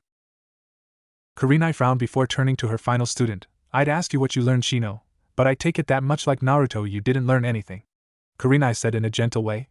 She heard much of Sakura Haruno and not a lot of it was good. Seeing how helpless she was against Shino was not pleasing at all. Luckily, she was Kakashi's burden. That's correct, but I'm sure I'll learn plenty moving forward.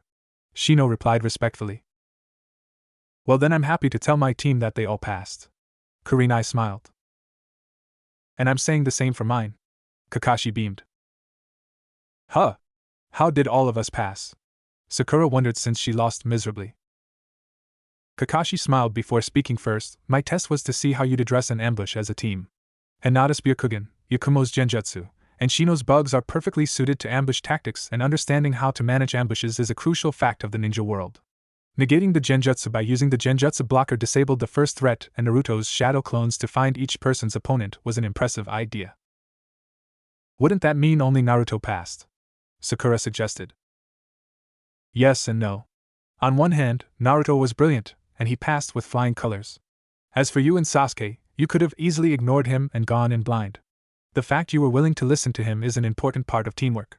After all, I'm well aware of your relationship with Naruto during the academy. Kakashi smiled. I see. Sakura frowned. Kurenai was next since her team deserved an explanation also. My original test was to see how you'd execute the ambush. Would you reveal yourself to somebody that wasn't your target since your goal was to only incapacitate your particular opponent? Or would you wait around for your opponent to ignore the others? Sadly, Naruto's shadow clones ruined that. Sorry, Naruto said sheepishly with a hand on his head. It's alright because I was pleased to see my students being honest about what they learned. One of the most important things for young ninja to realize is that the jump from the academy to genin is a vast one. Kurenai admitted. As Kurenai said, this is just the beginning of your journey as shinobi. Learning to work together as a team is vital, but perhaps just as vital is understanding your strengths and weaknesses. Not everyone is good at everything, and knowing where your strengths and weaknesses lie tells you a lot about how you fight and affects how you act as a shinobi. What are your weaknesses, sensei? Sakura asked curiously. Kakashi was admittedly surprised by the question, but a part of him was very pleased. My weakness is stamina. Due to the way I fight, I can't be in a long battle or I'm in trouble. The way you fight? Sakura wondered. Yes, Kakashi smiled before moving his eye patch to reveal a Sharingan. Sakura and Shino looked towards Sasuke, but both were surprised to see that he was calm before focusing on Kakashi again. During my ninja career I became known as Copy Ninja Kakashi, and I've used this Sharingan to copy hundreds of jutsu. However, the Sharingan drains a lot of energy from me, so I can't fight for very long. Is it really that draining? Hinata wondered, curious if Sasuke would have the same issue. Normally no, but it is for me due to how I obtained my Sharingan. The point is that everybody has weaknesses, and knowing how to work around them is crucial. Everybody has weaknesses besides Naruto. Yakumo pouted. Not the time, Yakumo. Naruto frowned, aware that she was pretty angry at him. Well, Naruto had a weakness. Kakashi shrugged since it wasn't his place, and he tried to keep neutrality going. I'm confused. Sakura spoke up. Naruto's weakness used to be genjutsu, but after working with Yakumo on the blocker that weakness is gone. Hinata smiled. Actually, I still have a weakness. Naruto admitted, causing Yakumo to look at him in disbelief. How? You can fight long range or short range, and you even use kenjutsu. You're stupidly smart so you can plan as well as anybody outside of Shikamaru, and that's a toss-up. Your stamina is absurd, and you have a healing factor. What could you possibly have as a weakness? Yakumo vented in anger. Sakura's eyes widened at the news. When Shikamaru suggested the real Naruto was back, she wondered what that meant, but it was practically impossible to think he was that skilled. My weakness is ruthlessness, Naruto admitted. How can ruthlessness be a weakness? Yakumo screamed in disbelief. Because as a shinobi your duty is to defeat your opponent by any means necessary. On the battlefield it's kill or be killed, and if you don't have the heart to kill, you're going to have problems as a shinobi. Kakashi spoke up, causing the kids besides Naruto to freeze, something Kurenai noticed and decided to address. Let's stop talking about this depressing subject for right now. The good news is you 6 have all passed. For Team 7 this is your training ground, but mine will meet at Training Ground 10 starting tomorrow morning at 9 a.m. You have the rest of the day off to think about what you've learned and make yourselves better, Kurenai said calmly. Team 7 meet here tomorrow at 9 a.m. also. We'll start training and working on new strategies for all of you, Kakashi continued. Right, the joint team shouted before everyone separated for the day. Scene skip. Naruto returned home with a smile on his face, ready to start his official training tomorrow. When he arrived at the entrance of the compound, he noticed that a surprising guest was waiting for him in the form of Yakumo's uncle Unkai. Well, this is a surprise. What brings you to this side of the village? Naruto teased. He met Unkai and the rest of the Kurama clan when they helped Yakumo with her powers before. The clan owed him a large debt for protecting her, which was one of the reasons they were okay with Yakumo spending as much time with him as she did. Admittedly, he wasn't sure how they'd react to the newest change, but that was a concern for another day. I wanted to discuss something with you, Naruto, Unkai said calmly. Then come on in. Naruto smiled as he used the blood seals on the compound to get in. After the long walk to the main mansion, they quickly moved to the living room to talk. Would you like some tea, Unkai, or are we just going to get down to business? Naruto wondered. Let's talk since I don't want to take up your time. Unkai nodded before sitting down on the small chair directly across from the couch. All right, Naruto replied, taking his spot on the couch so he could look at Unkai directly. I'd like you to remove the seal on Yakumo's powers, Unkai said bluntly. Naruto raised an eyebrow at that. I don't see why. The seal is designed to slowly fade away so Yakumo can get used to her power. That was the agreement I made with the clan when designing the seal. Naruto frowned. Yes, but now she's about to become a shinobi.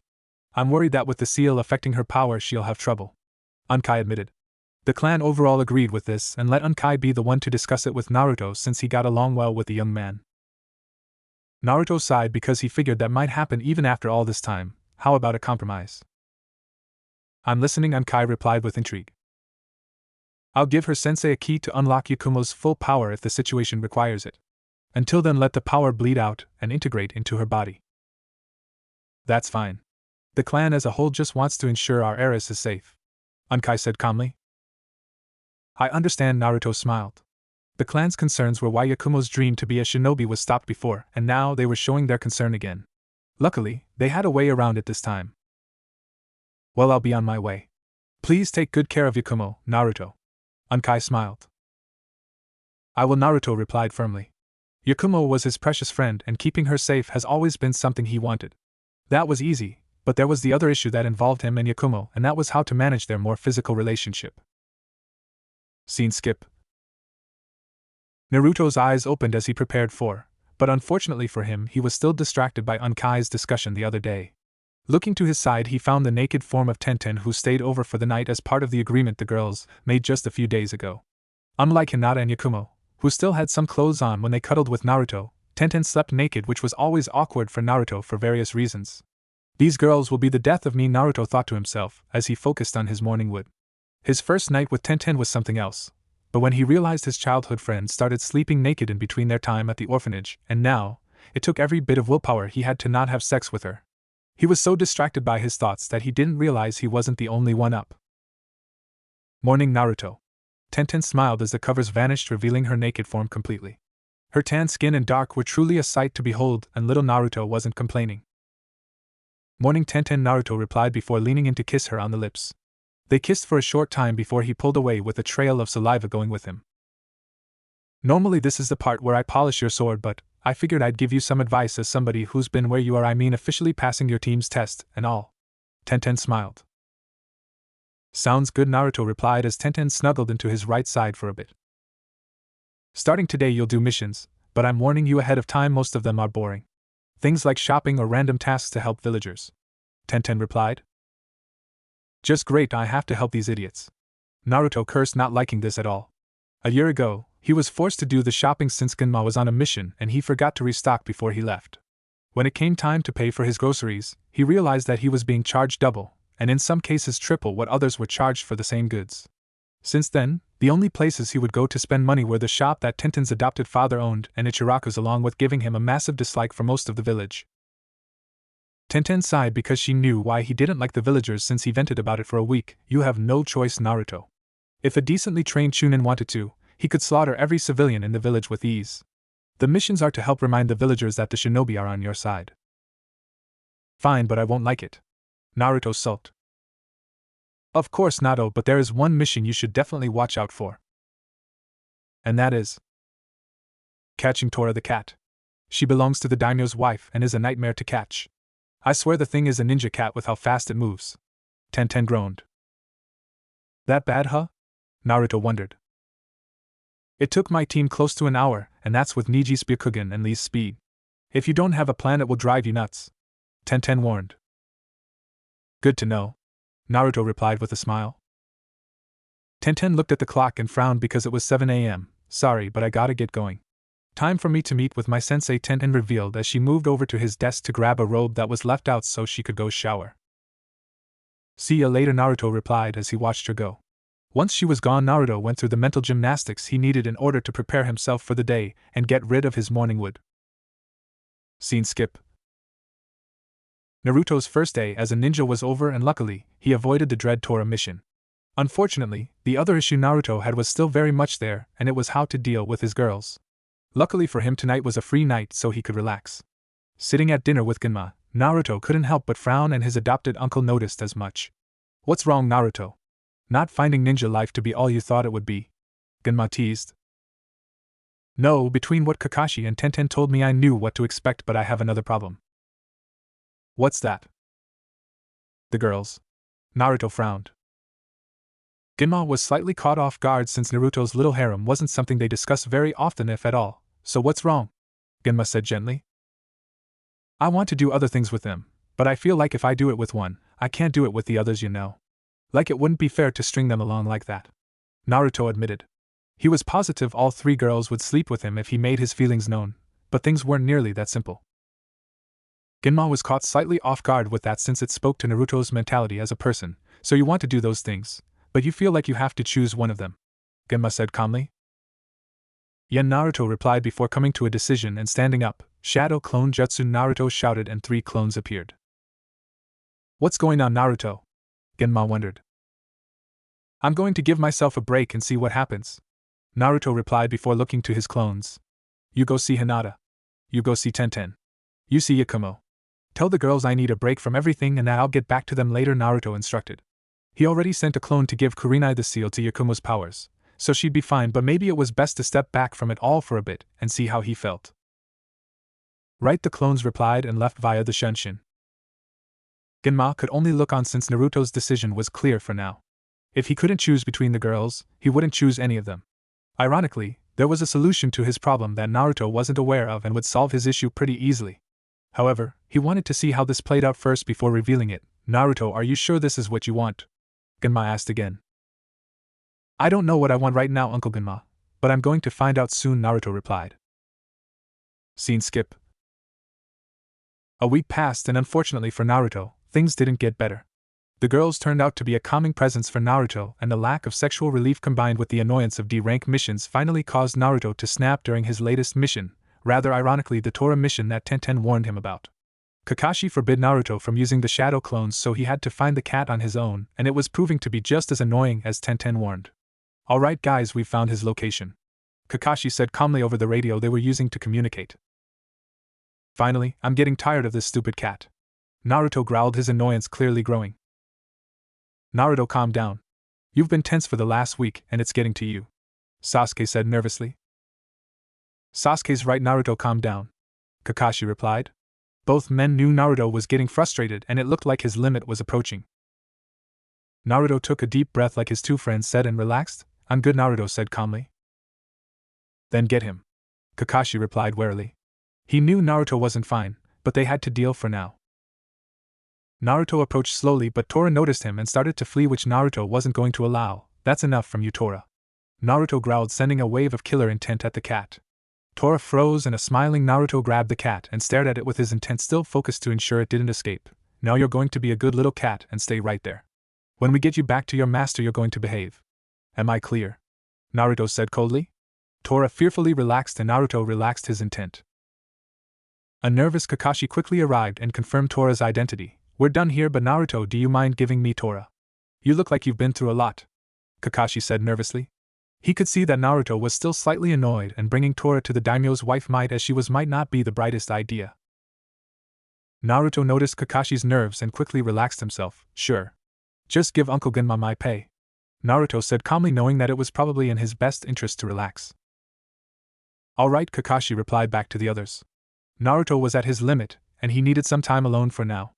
Hopefully nothing bad happened. Scene skip. Naruto's trip back was mostly peaceful since the young blonde managed to calm down. Fortunately for him, the villagers left him alone and he was almost home before he ran into somebody he really didn't like. "Well, if it isn't Naruto. What have you been up to?" Kiba Inuzuka said smugly. For some stupid reason, Kiba decided to confront him without his dog, but Naruto was going to try and take the high road. "I don't have time to deal with you now, dog breath," Naruto growled, trying to move away, but Kiba moved in front of him. "No, you're going to stay right here," Kiba growled back. "Kiba, you have 5 seconds to let me go or we're going to have a problem," Naruto replied, his patience slowly fading. Without Akamaru, Kiba stood no chance against him, and this would end badly. "Or what?" Kiba taunted, which turned out to be a huge mistake. "Or this," Naruto shouted before quickly creating a spiraling ball of blue chakra and slamming it into Kiba's stomach, sending him flying in the air. Admittedly, Naruto wanted to use his blade to handle Kiba, but when he saved him from Mizuki, Naruto noticed a plate of armor underneath his jacket. However, that wouldn't matter against this technique. When he noticed that Kiba was flying towards an empty alleyway, Naruto used his speed to catch up to him before sending him into the alley with a brutal roundhouse kick. As Kiba hit the ground with a thud, a wicked grin formed on Naruto's face. He walked towards Kiba with very cruel intentions in mind. Fortunately, or unfortunately depending on who you ask, a familiar face showed up behind him. "That's enough, Naruto. I believe you've taught Kiba quite a lesson for now," Yugao said sternly beneath her mask. "I'm not so sure," Naruto replied before turning towards his mentor with a vicious grin on his face. Underneath her mask, the look of concern was clear to see. "Naruto, if you don't stop, I'll be forced to take more aggressive action," Yugao said again, and Naruto shrugged. He was angry at Kiba but not enough to fight Yugao. "Fine. Just get the mutt some help since I'm sure he needs it. I've gotta get home." Naruto smiled before vanishing via a shunshin. Yugao walked towards Kiba and scowled as she looked at the young man and saw what damage had been done to him. To think he'd used that on a comrade. Yugao thought to herself with concern. She was on the way to start her shift at the Hokage's office when she noticed Kiba confront Naruto. She let it play out, but that turned out to be a big mistake, and it revealed that Naruto was not in a good place. Somebody needed to do something and fast. Kakashi POV. After getting payment from the Hokage for our mission, I dismissed the team so we could all relax. Sakura left quickly as usual, but Sasuke stayed. "Is Naruto alright?" Sasuke asked, and I smiled. Those two were as close as ever, and it showed at times like this. When they wondered why Naruto wasn't with them, he said that it was a personal matter and not to worry, but Sasuke clearly did. "He's a bit upset. The last few days he's been a bit cranky," I replied. Cranky was an understatement. Considering that he hasn't spent as much time with his girls, we shouldn't be surprised.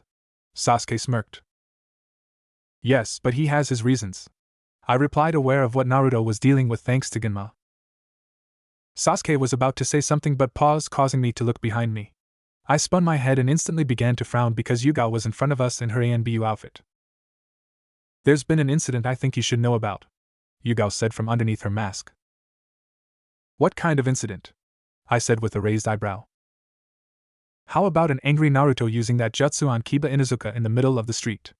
Yugao replied, and my frown got worse. "Is he okay?" I said nervously, referring to Kiba. That jutsu was one of the 4th Hokage's most powerful tools outside of the Hiruzen. If Naruto used it on somebody, that person would be lucky to have minor bruises. The fact it was Kiba made it worse due to his clan status. Hopefully things hadn't already devolved to the point of no return. He's fine. He had some armor underneath his jacket, or it could have been much worse. Right now, he only has some small scarring on his stomach. I breathed a sigh of relief, but that was still bad. I'm assuming somebody else is telling Lord Hokage. Yes. I don't care how angry he is, using that jutsu on a comrade is hard to dismiss. Agreed, I replied before turning to Sasuke. Go home. We'll discuss Naruto more later, I said calmly. Right now, we had to pull Naruto out of another fire, and this one wouldn't be simple. Right, Sasuke said, nervously aware that something very bad happened. Today was only going to get worse, and I knew it. An hour later, I was in front of the Hokage with Yugao and Genma along with Kiba's mother Tsuminazuka. Admittedly, I was shocked that Tsum was so forgiving, but when she revealed that Kiba's been under house arrest since the incident with Mizuki and that he snuck out on his own, she was okay with what happened. The fact she was friends with Naruto's mother also meant she knew about Kushina's temper, which certainly helped. However, the problem of what to do with Naruto remained. His temper is starting to get the best of him. I have to admit that I never guessed Naruto would be that way, Yugao admitted. The situation with his girls was getting to him. I was going to wait until he became a chunin to recommend it, but I believe it's time for the CRA Genma revealed. We can discuss it with him after he's calmed down. However, I believe a different solution is needed to achieve that, and it's one that worked very well for you during your stressful times, Kakashi. The third said, causing my eyebrows to raise. You're not seriously suggesting sending him on AC rank mission? I gasped. Yes, I am. D ranks won't do it, and frankly getting away from the village and his girls will do him some good, the third suggested. I take it you have one in mind, Yugao said with a raised eyebrow of her own. I do. Inform your team tomorrow and we'll go from there. I suggest telling Naruto now, so he realizes what's at stake. Also make sure he knows that he won't be paid for the C rank as punishment for what happened, the third instructed. I don't know if I agreed with Lord Hokage, but I'd do it if it means getting Naruto out of his funk. Yes, sir, I said calmly. Dismissed. The third said calmly, and we looked at each other before Genma nodded at me so I could deal with Naruto. Scene skip. With the day over, I made my way over to the compound to speak to Naruto. It took me a while to find him, but I was surprised to see him meditating in his room, and the fact he was in his tracksuit meant he calmed down for now. Hello, Naruto. Are you feeling better after taking out your frustrations on Kiba? I asked almost rhetorically. No, I'm better because of Yugao. Oh? Yeah. When she said that she would have to get involved, I realized that it was too much, so I decided to meditate. Kakashi could appreciate Naruto's calm, and now the question was what to do next. Well, I've got good news and bad news for you, I said with a calm expression on my face. I get the feeling that the bad news should be second, Naruto said sarcastically. Well, the good news is that you'll be getting a C rank mission tomorrow, so prepare accordingly. Naruto looked at me with a raised eyebrow. You're telling me this now? Naruto questioned. Yes, because I wanted to make sure you're in the right state of mind. Regardless of how you feel about him, you used the Rasengan on Kiba Inuzuka. If his mother wasn't a friend of your mom's, it could have ended very badly for you, I lectured. Alright, I'm sorry, and tell Uncle Genma I am too. He wasn't going to apologize to Kiba because the fool deserved it, and he warned him a few times. I'm sure you are, but that doesn't matter right now. You need to relax, Naruto, and whatever your situation is with your girls, you need to work it out. I know, and I will, but I needed some time away from them to do so. I'll talk to them once we get back, Naruto replied. Good, now why don't you get back to your meditation? I said calmly before leaving Naruto. He was not doing well, but hopefully this mission would give him some much-needed clarity. Hinata POV. Alright guys, you're dismissed, Kurenai-sensei said calmly. Right, our group announced, but I focused my attention on Yakumo, and she glanced at me at the same time. Hey Yakumo, I have an errand to run, do you mind walking with me? I asked calmly. Errand? Yes, I need to talk to somebody about my kunai, I said calmly. Yakumo's eyes widened before she smiled back. Alright. I could use a few new kunai myself, Yakumo replied, and despite an odd look from my mentor, Yakumo and I left. The kunai talk was code for us going to see Tenten, Naruto's third girl he was connected to, and luckily Yakumo got it. For the last week I haven't seen Naruto, and he said he told the others the same. As we walked through the village, we heard some unpleasant murmurs. Did you hear the news? The demon brat nailed that Inuzuka kid with some weird technique that left a scar on his stomach even underneath armor. A civilian said quietly. A quick glance at Yakumo, and we both agreed we needed to hurry to see Tenten. I don't know why, but people called Naruto the demon brat and the Inuzuka kid clearly meant Kiba. Something happened between them and I don't know what it was, but it couldn't be good. Quickly arriving at the blacksmith shop, I was glad to see Tenten was sitting at the desk. When she saw the both of us, she frowned, probably knowing what this was about. Hey Dad, I have friends over. I'm gonna go to my room, Tenten shouted. That's fine, and I'll take over while you talk, Tenten's father said gruffly from out of view. Let's go to my room, Tenten said calmly, and Yakumo and I followed along. It didn't take long to find her room, and when I walked in, I certainly didn't see what I thought of as a girl's room. I'm starting to see why we all go to Naruto's house, Yakumo teased. I was never a girly girl, Tenten admitted. With all the stuff related to smithing in the room, I would have thought it was a boy's room, honestly, and I can only wonder what her room was like at first. Well, we can tease you about your room later. How about we talk about the elephant in the room? I said coldly. You mean that Naruto all of a sudden doesn't want to talk to us? Yakumo said calmly. Yeah, that, I replied. It's pretty obvious to me what's going on, Tenten said to my surprise. Then care to fill us in? Yakumo huffed in annoyance. Naruto is worried about what happens next. As our relationship escalates, it becomes much more difficult to maneuver around certain circumstances, Tenten said frankly. I should have known, I groaned. All of us knew that we could do what we did because it was mostly innocent. Having sex was a different story because of the responsibility that came with it, and the fact that Yakumo and I were heiresses, in my case a major one. Well, I guess it tells you what type of person Naruto is. I can't imagine what Kiba would do in this position. Tenten rolled her eyes. We know exactly what he'd do. He'd sleep with us all and brag about it without caring a bit for the circumstances. Naruto is too nice for that, but as a result he's driving himself crazy. Yakumo said bitterly, something I agreed with. I think if we talk to Yugao, she might be able to help us. Since she's friends with my sensei, it won't be too hard. Hinata smiled. Explaining to Kurenai why she needed to meet with Yugao wouldn't be fun, but I had no choice. That works fine. Yakumo and Tenten agreed. Naruto had our back, and now it was time to have his. Normal POV. As the sun shone on a new day, Naruto calmly woke up as he prepared for his first mission. After a quick shower, Naruto grabbed his outfit along with his blade and came down to get breakfast. Waiting for him was Gunma, who could tell that Naruto was much calmer than before. Ready for your big day? Gunma teased. Yeah, Uncle Gunma, and I'm sorry about yesterday, Naruto replied. Gunma was glad that Naruto was back to normal. If you want a solution to your problems, I have it, but you have to complete your first C-rank mission. Consider it a reward since you won't be getting paid. Sounds good, Uncle Gunma, Naruto smiled. I hope what happened yesterday isn't a common occurrence. There's only so much we can do for you, Naruto. Naruto's eyes widened. Got it, Uncle Gunma, and thanks. Tell Yugao I said sorry also. Naruto beamed. I will, Gunma replied, and Naruto took that as his cue to leave. It was time for his first C-rank mission, and he needed to be on his game. Mission office. A smiling Naruto stood with his team behind Kakashi as they addressed the Hokage ready for the day's events. Naruto was thrilled to get a C-rank mission, and he knew Sasuke in particular would enjoy the chance to test himself. So, Lord Hokage, what mission do you have for us? Kakashi said calmly, hiding his own excitement. Due to the success of your team on your D ranks, I've decided to give you a C-rank mission. The third revealed to the shock of the group and Irika. Lord Hokage, they'd been shinobi for a week. I know Naruto was holding back during his time at the academy, and Sasuke is skilled in his own right, but this is too early for C ranks. Irika protested, much to Naruto's annoyance. Let me get this straight, Sensei. You knew I was holding back but trusted me enough to let it go, and now you want to question things, Naruto replied, trying to calm down. Irika flinched since it was a bit foolish. Naruto, Irika started to say before Kakashi interrupted.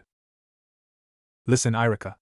I've been training with Naruto since he was 6, and he and Sasuke have been training partners for 3 years. I know what they're capable of, and I promise you they're ready. Kakashi spoke up. Alright, Irika pouted, realizing that there was no argument. The third smiled since it worked out. Send in to Zuna. The third instructed, and after a few moments an old man walked in. He had gray hair and spectacles and was wearing a black sleeveless v-neck shirt with an obi, black pants and sandals along with a towel on his neck and a pointed straw hat. However, his appearance was not what Naruto focused on. Oh lord, this guy is a drunk. Naruto cursed mentally. The man reeked of booze, and he was certain that Sasuke and Kakashi realized the same thing. This is Tazuna of the Land of Waves. Your mission is to escort him home and protect him from bandits and the like, the third said calmly. This is the team protecting me. They don't look like much. Tazuna scoffed. Keep telling yourself that, you old drunk. Naruto retorted, finding the man's lack of faith to be just as irritating as Irika's. That's enough, Naruto, Kakashi scolded before focusing on the others. Team 7, meet me at the East Gate in an hour. Be ready for a long mission, Kakashi ordered. Right. The group shouted. Scene skip. Naruto made his way towards the gate, and he was ready to go. I can't explain it, but something stinks about this mission, Naruto thought to himself. I assume you're not talking about the old man's constant booze smell, the fox said mentally. Yeah. If I remember correctly, the Land of Waves is a simple fishing village. There's no reason this old guy should need ninja for anything, Naruto replied. From the moment the third explained the mission, Naruto had a bad feeling in the back of his head and decided to bring his blade along for extra oomph. Wait, Naruto! A voice shouted to his surprise. As he turned around, he saw Hinata, Yakumo, and Tenten running towards him. What's up, girls? Naruto wondered, admittedly confused as to why they were here. We heard from Yugao that you were headed on AC rank, and we wanted to see you before you left, Hinata said with still haggard breath. From the looks of it, the girls were the same, but Hinata was the first to speak. Naruto could appreciate this, but now wasn't the time. As much as I'd love to talk, I really need to go, Naruto said reluctantly. As he turned to walk away, he was surprised when Tenten dashed in front of him, blocking his path. Naruto, you're not getting away that easily, Tenten said sternly. Tenten, Naruto scowled before he felt Hinata wrap her arms around his back and hold him tightly. Naruto, please just wait for a minute.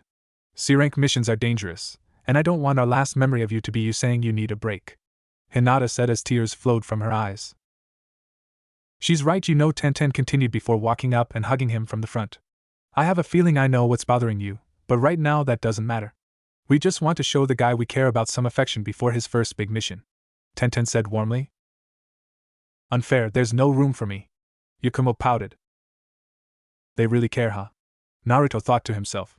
Seeing as how he was occupied with the others, Naruto gave Tenten and Hinata a nudge so they could move away, which they did, before he spun towards Yakumo with open arms. Yakumo used the chance to run into his arms and nuzzle against his chest before Naruto used his right hand to pull her chin up. Is that better? Naruto said warmly. Yes, Yakumo replied before leaning up in order to kiss Naruto, who gladly reciprocated.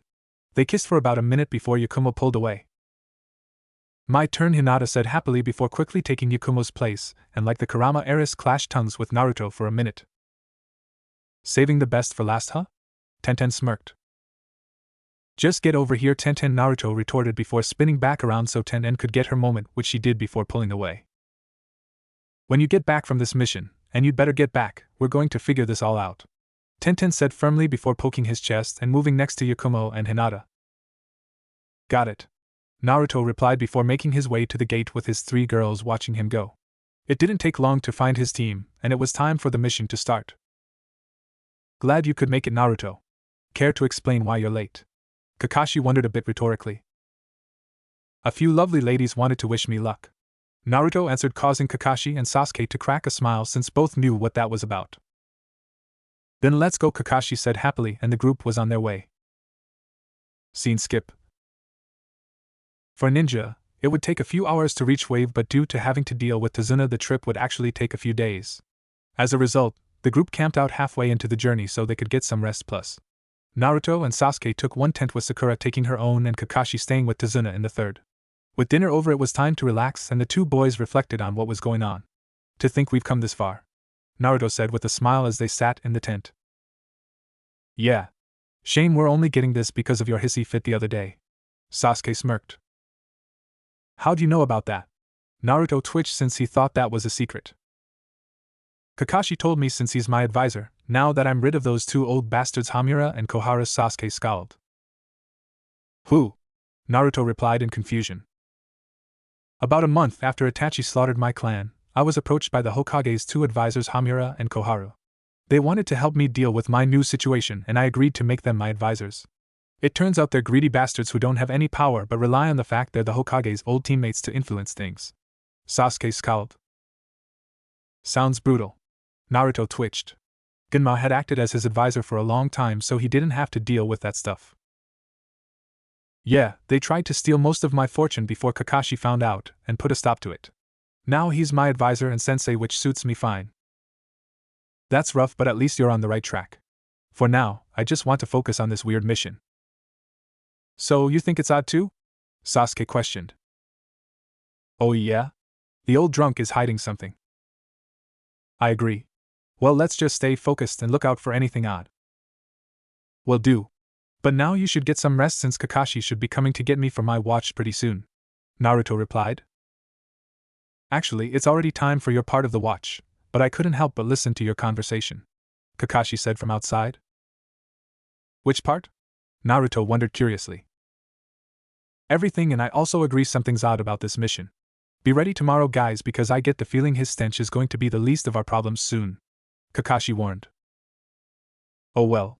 For now, you guys relax, and I'll watch over things, Naruto said calmly as he got out to do his watch, leaving Kakashi and Sasuke to rest. Naruto found a small clearing where he could sense everything around him and gaze at the moon.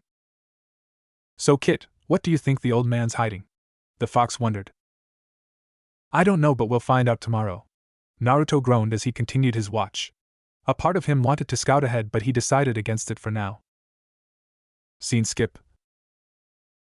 The next morning the group was up and ready, and Naruto, Sasuke, and Kakashi knew they needed to be ready for anything. Naruto and Sasuke walked in front so they could talk without the old drunk hearing them. Did you scout ahead? Sasuke wondered. With shadow clones it was a simple task to do. No. If somebody was waiting to ambush us, I didn't want to trigger it. Recklessness is the last thing we need, Naruto replied calmly. Smart. Then again, we'll know soon enough, Sasuke replied. They were reaching the point where they were far enough away from the village where somebody could set an ambush without running into Leaf Ninja, and this was where the mission really began. Hey Tazuna, what is it you do that's so important? Sakura asked bluntly, to the shock of everyone else. What's that supposed to mean? Tazuna scoffed. The Land of Waves isn't a big place at all, and you're not a noble. What makes you so special that bandits would even consider attacking you? Sakura wondered. Maybe there's hope for you yet, Sakura, Naruto thought to himself, and Sasuke was equally pleased. Don't worry about it, Sakura. He's our client, and that's all that matters, Kakashi replied sternly, ruining the plan. Damn it, Kakashi! Naruto and Sasuke internally cursed, but both noticed a sigh of relief from the old man. An hour later, and the first sign that something was wrong finally appeared in the form of a puddle of water in the middle of the road. It hadn't rained in weeks, and a quick glance between Naruto and Sasuke showed that both boys knew what that meant. That wasn't an ordinary puddle, and the question became who was waiting for them. They were certain Kakashi noticed also, and all three were ready.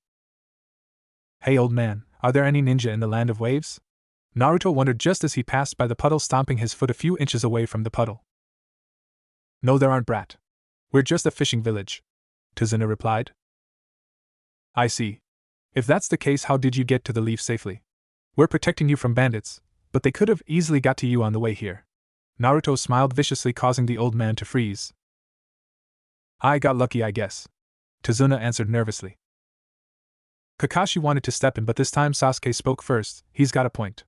If you weren't in danger when you left the village, but you are on the way back. That makes no sense at all, Sasuke continued. The old man was sweating bullets now, and they trapped him. Sakura's eyes widened due to her teammates' discussion, and she couldn't help but speak up. Oh, come on, guys. You make it sound like whoever the old drunk is worried about didn't care if they left the Land of Waves, but really doesn't want them to come back. Sakura spoke up. A part of Kakashi was furious that his team didn't allow the ambush, but it was too late at this point to do anything. That's exactly right, Sakura, but we don't need to ask the old man. We can as the ninja hiding in that puddle. Kakashi shouted so his opponents knew they were exposed. At that moment, two figures slowly appeared from the water, ready to fight. The brothers were wearing matching gray outfits with joined gauntlets, and they were ready to fight. Sorry, but you guys aren't going anywhere, Naruto shouted before putting his hands in a half ram. Out of nowhere, a circular seal with the symbol for lightning appeared underneath the two men, and bolts of electricity shot up the ground. Because they were still dripping with water, the electrical burst caused major damage. That's gotta hurt, Sasuke winced as the two men convulsed before fainting in an instant. What the heck was that? Sakura gasped, never seeing anything like that. It's a lightning trap seal. I'm crap at using lightning chakra for most jutsu, but I can put a decent bit into a seal that would electrocute those guys the moment they went above it. I set it up when I walked by the puddle, and since they were hidden in water, it caused major damage. Naruto chuckled.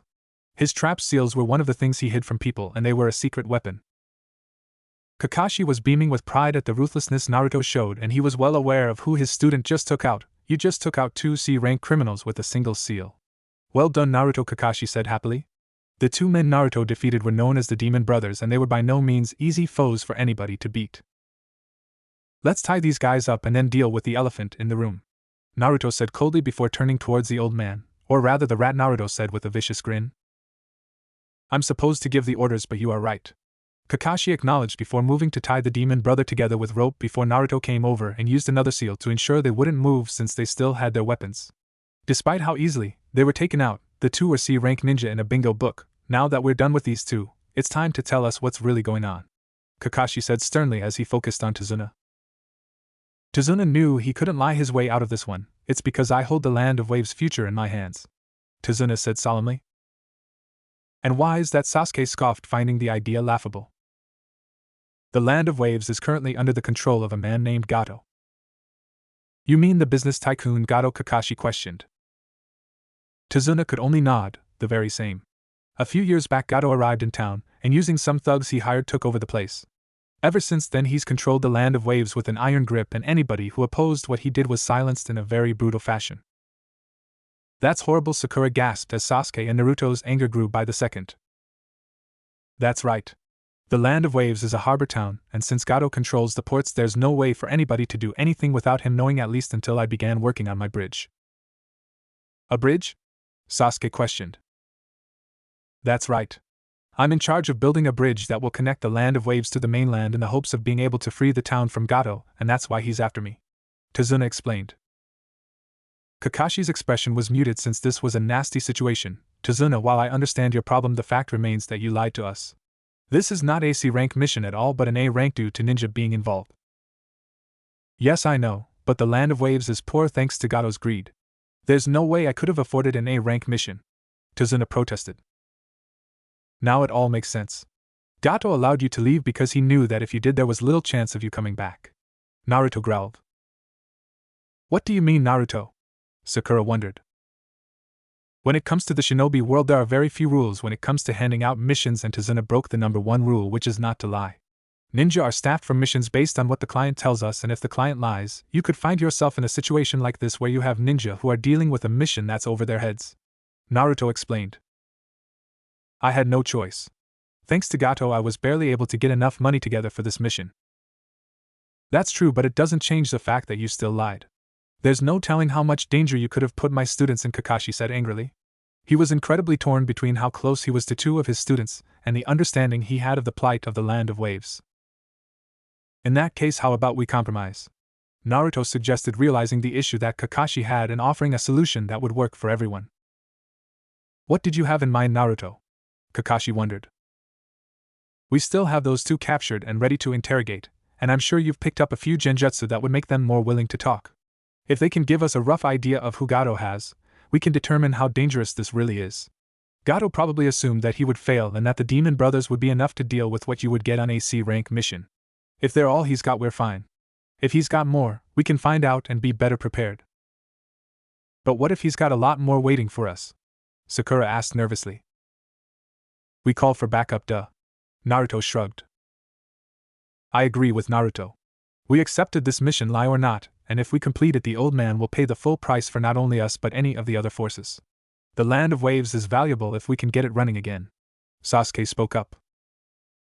Fine, but only because you said so, Sasuke. Sakura gave in. Naruto and Sasuke both chuckled before nodding towards their teacher. I don't like it, but fine. We defeated the Demon Brothers fairly easily, and that's the only reason I'm willing to do this, Kakashi answered. Thank you, Tazuna sighed, knowing that he dodged a bullet. Don't thank us yet, old man. If you screwed up too badly, we still might abandon you. Now, if you don't mind, I need to take a leak, Naruto replied before going into the bushes. Naruto! Sakura blushed. Good grief, Sasuke chuckled. While Naruto went to relieve himself, Kakashi interrogated the demon brothers. Scene skip. A smiling Naruto returned from his leak to find a frowning Kakashi. What did I miss? Naruto said nervously. Well, there's good news and bad news. The good news is that Gato only has one other ninja in his employment. The bad news is that it's Zabuza Momochi. I see. Naruto mentally cursed. Who's Zabuza Momochi? Sakura wondered. Zabuza Momochi is an A-rank ninja known as the Demon of the Hidden Mist, which if you knew the history of the Hidden Mist, you'd understand what a monster he is, Kakashi said calmly. What history? Sakura wondered. The Hidden Mist was known as the Bloody Mist Village because in order to graduate from their academy you had to kill a fellow student. Naruto explained, causing Sakura to pale. It gets worse from there.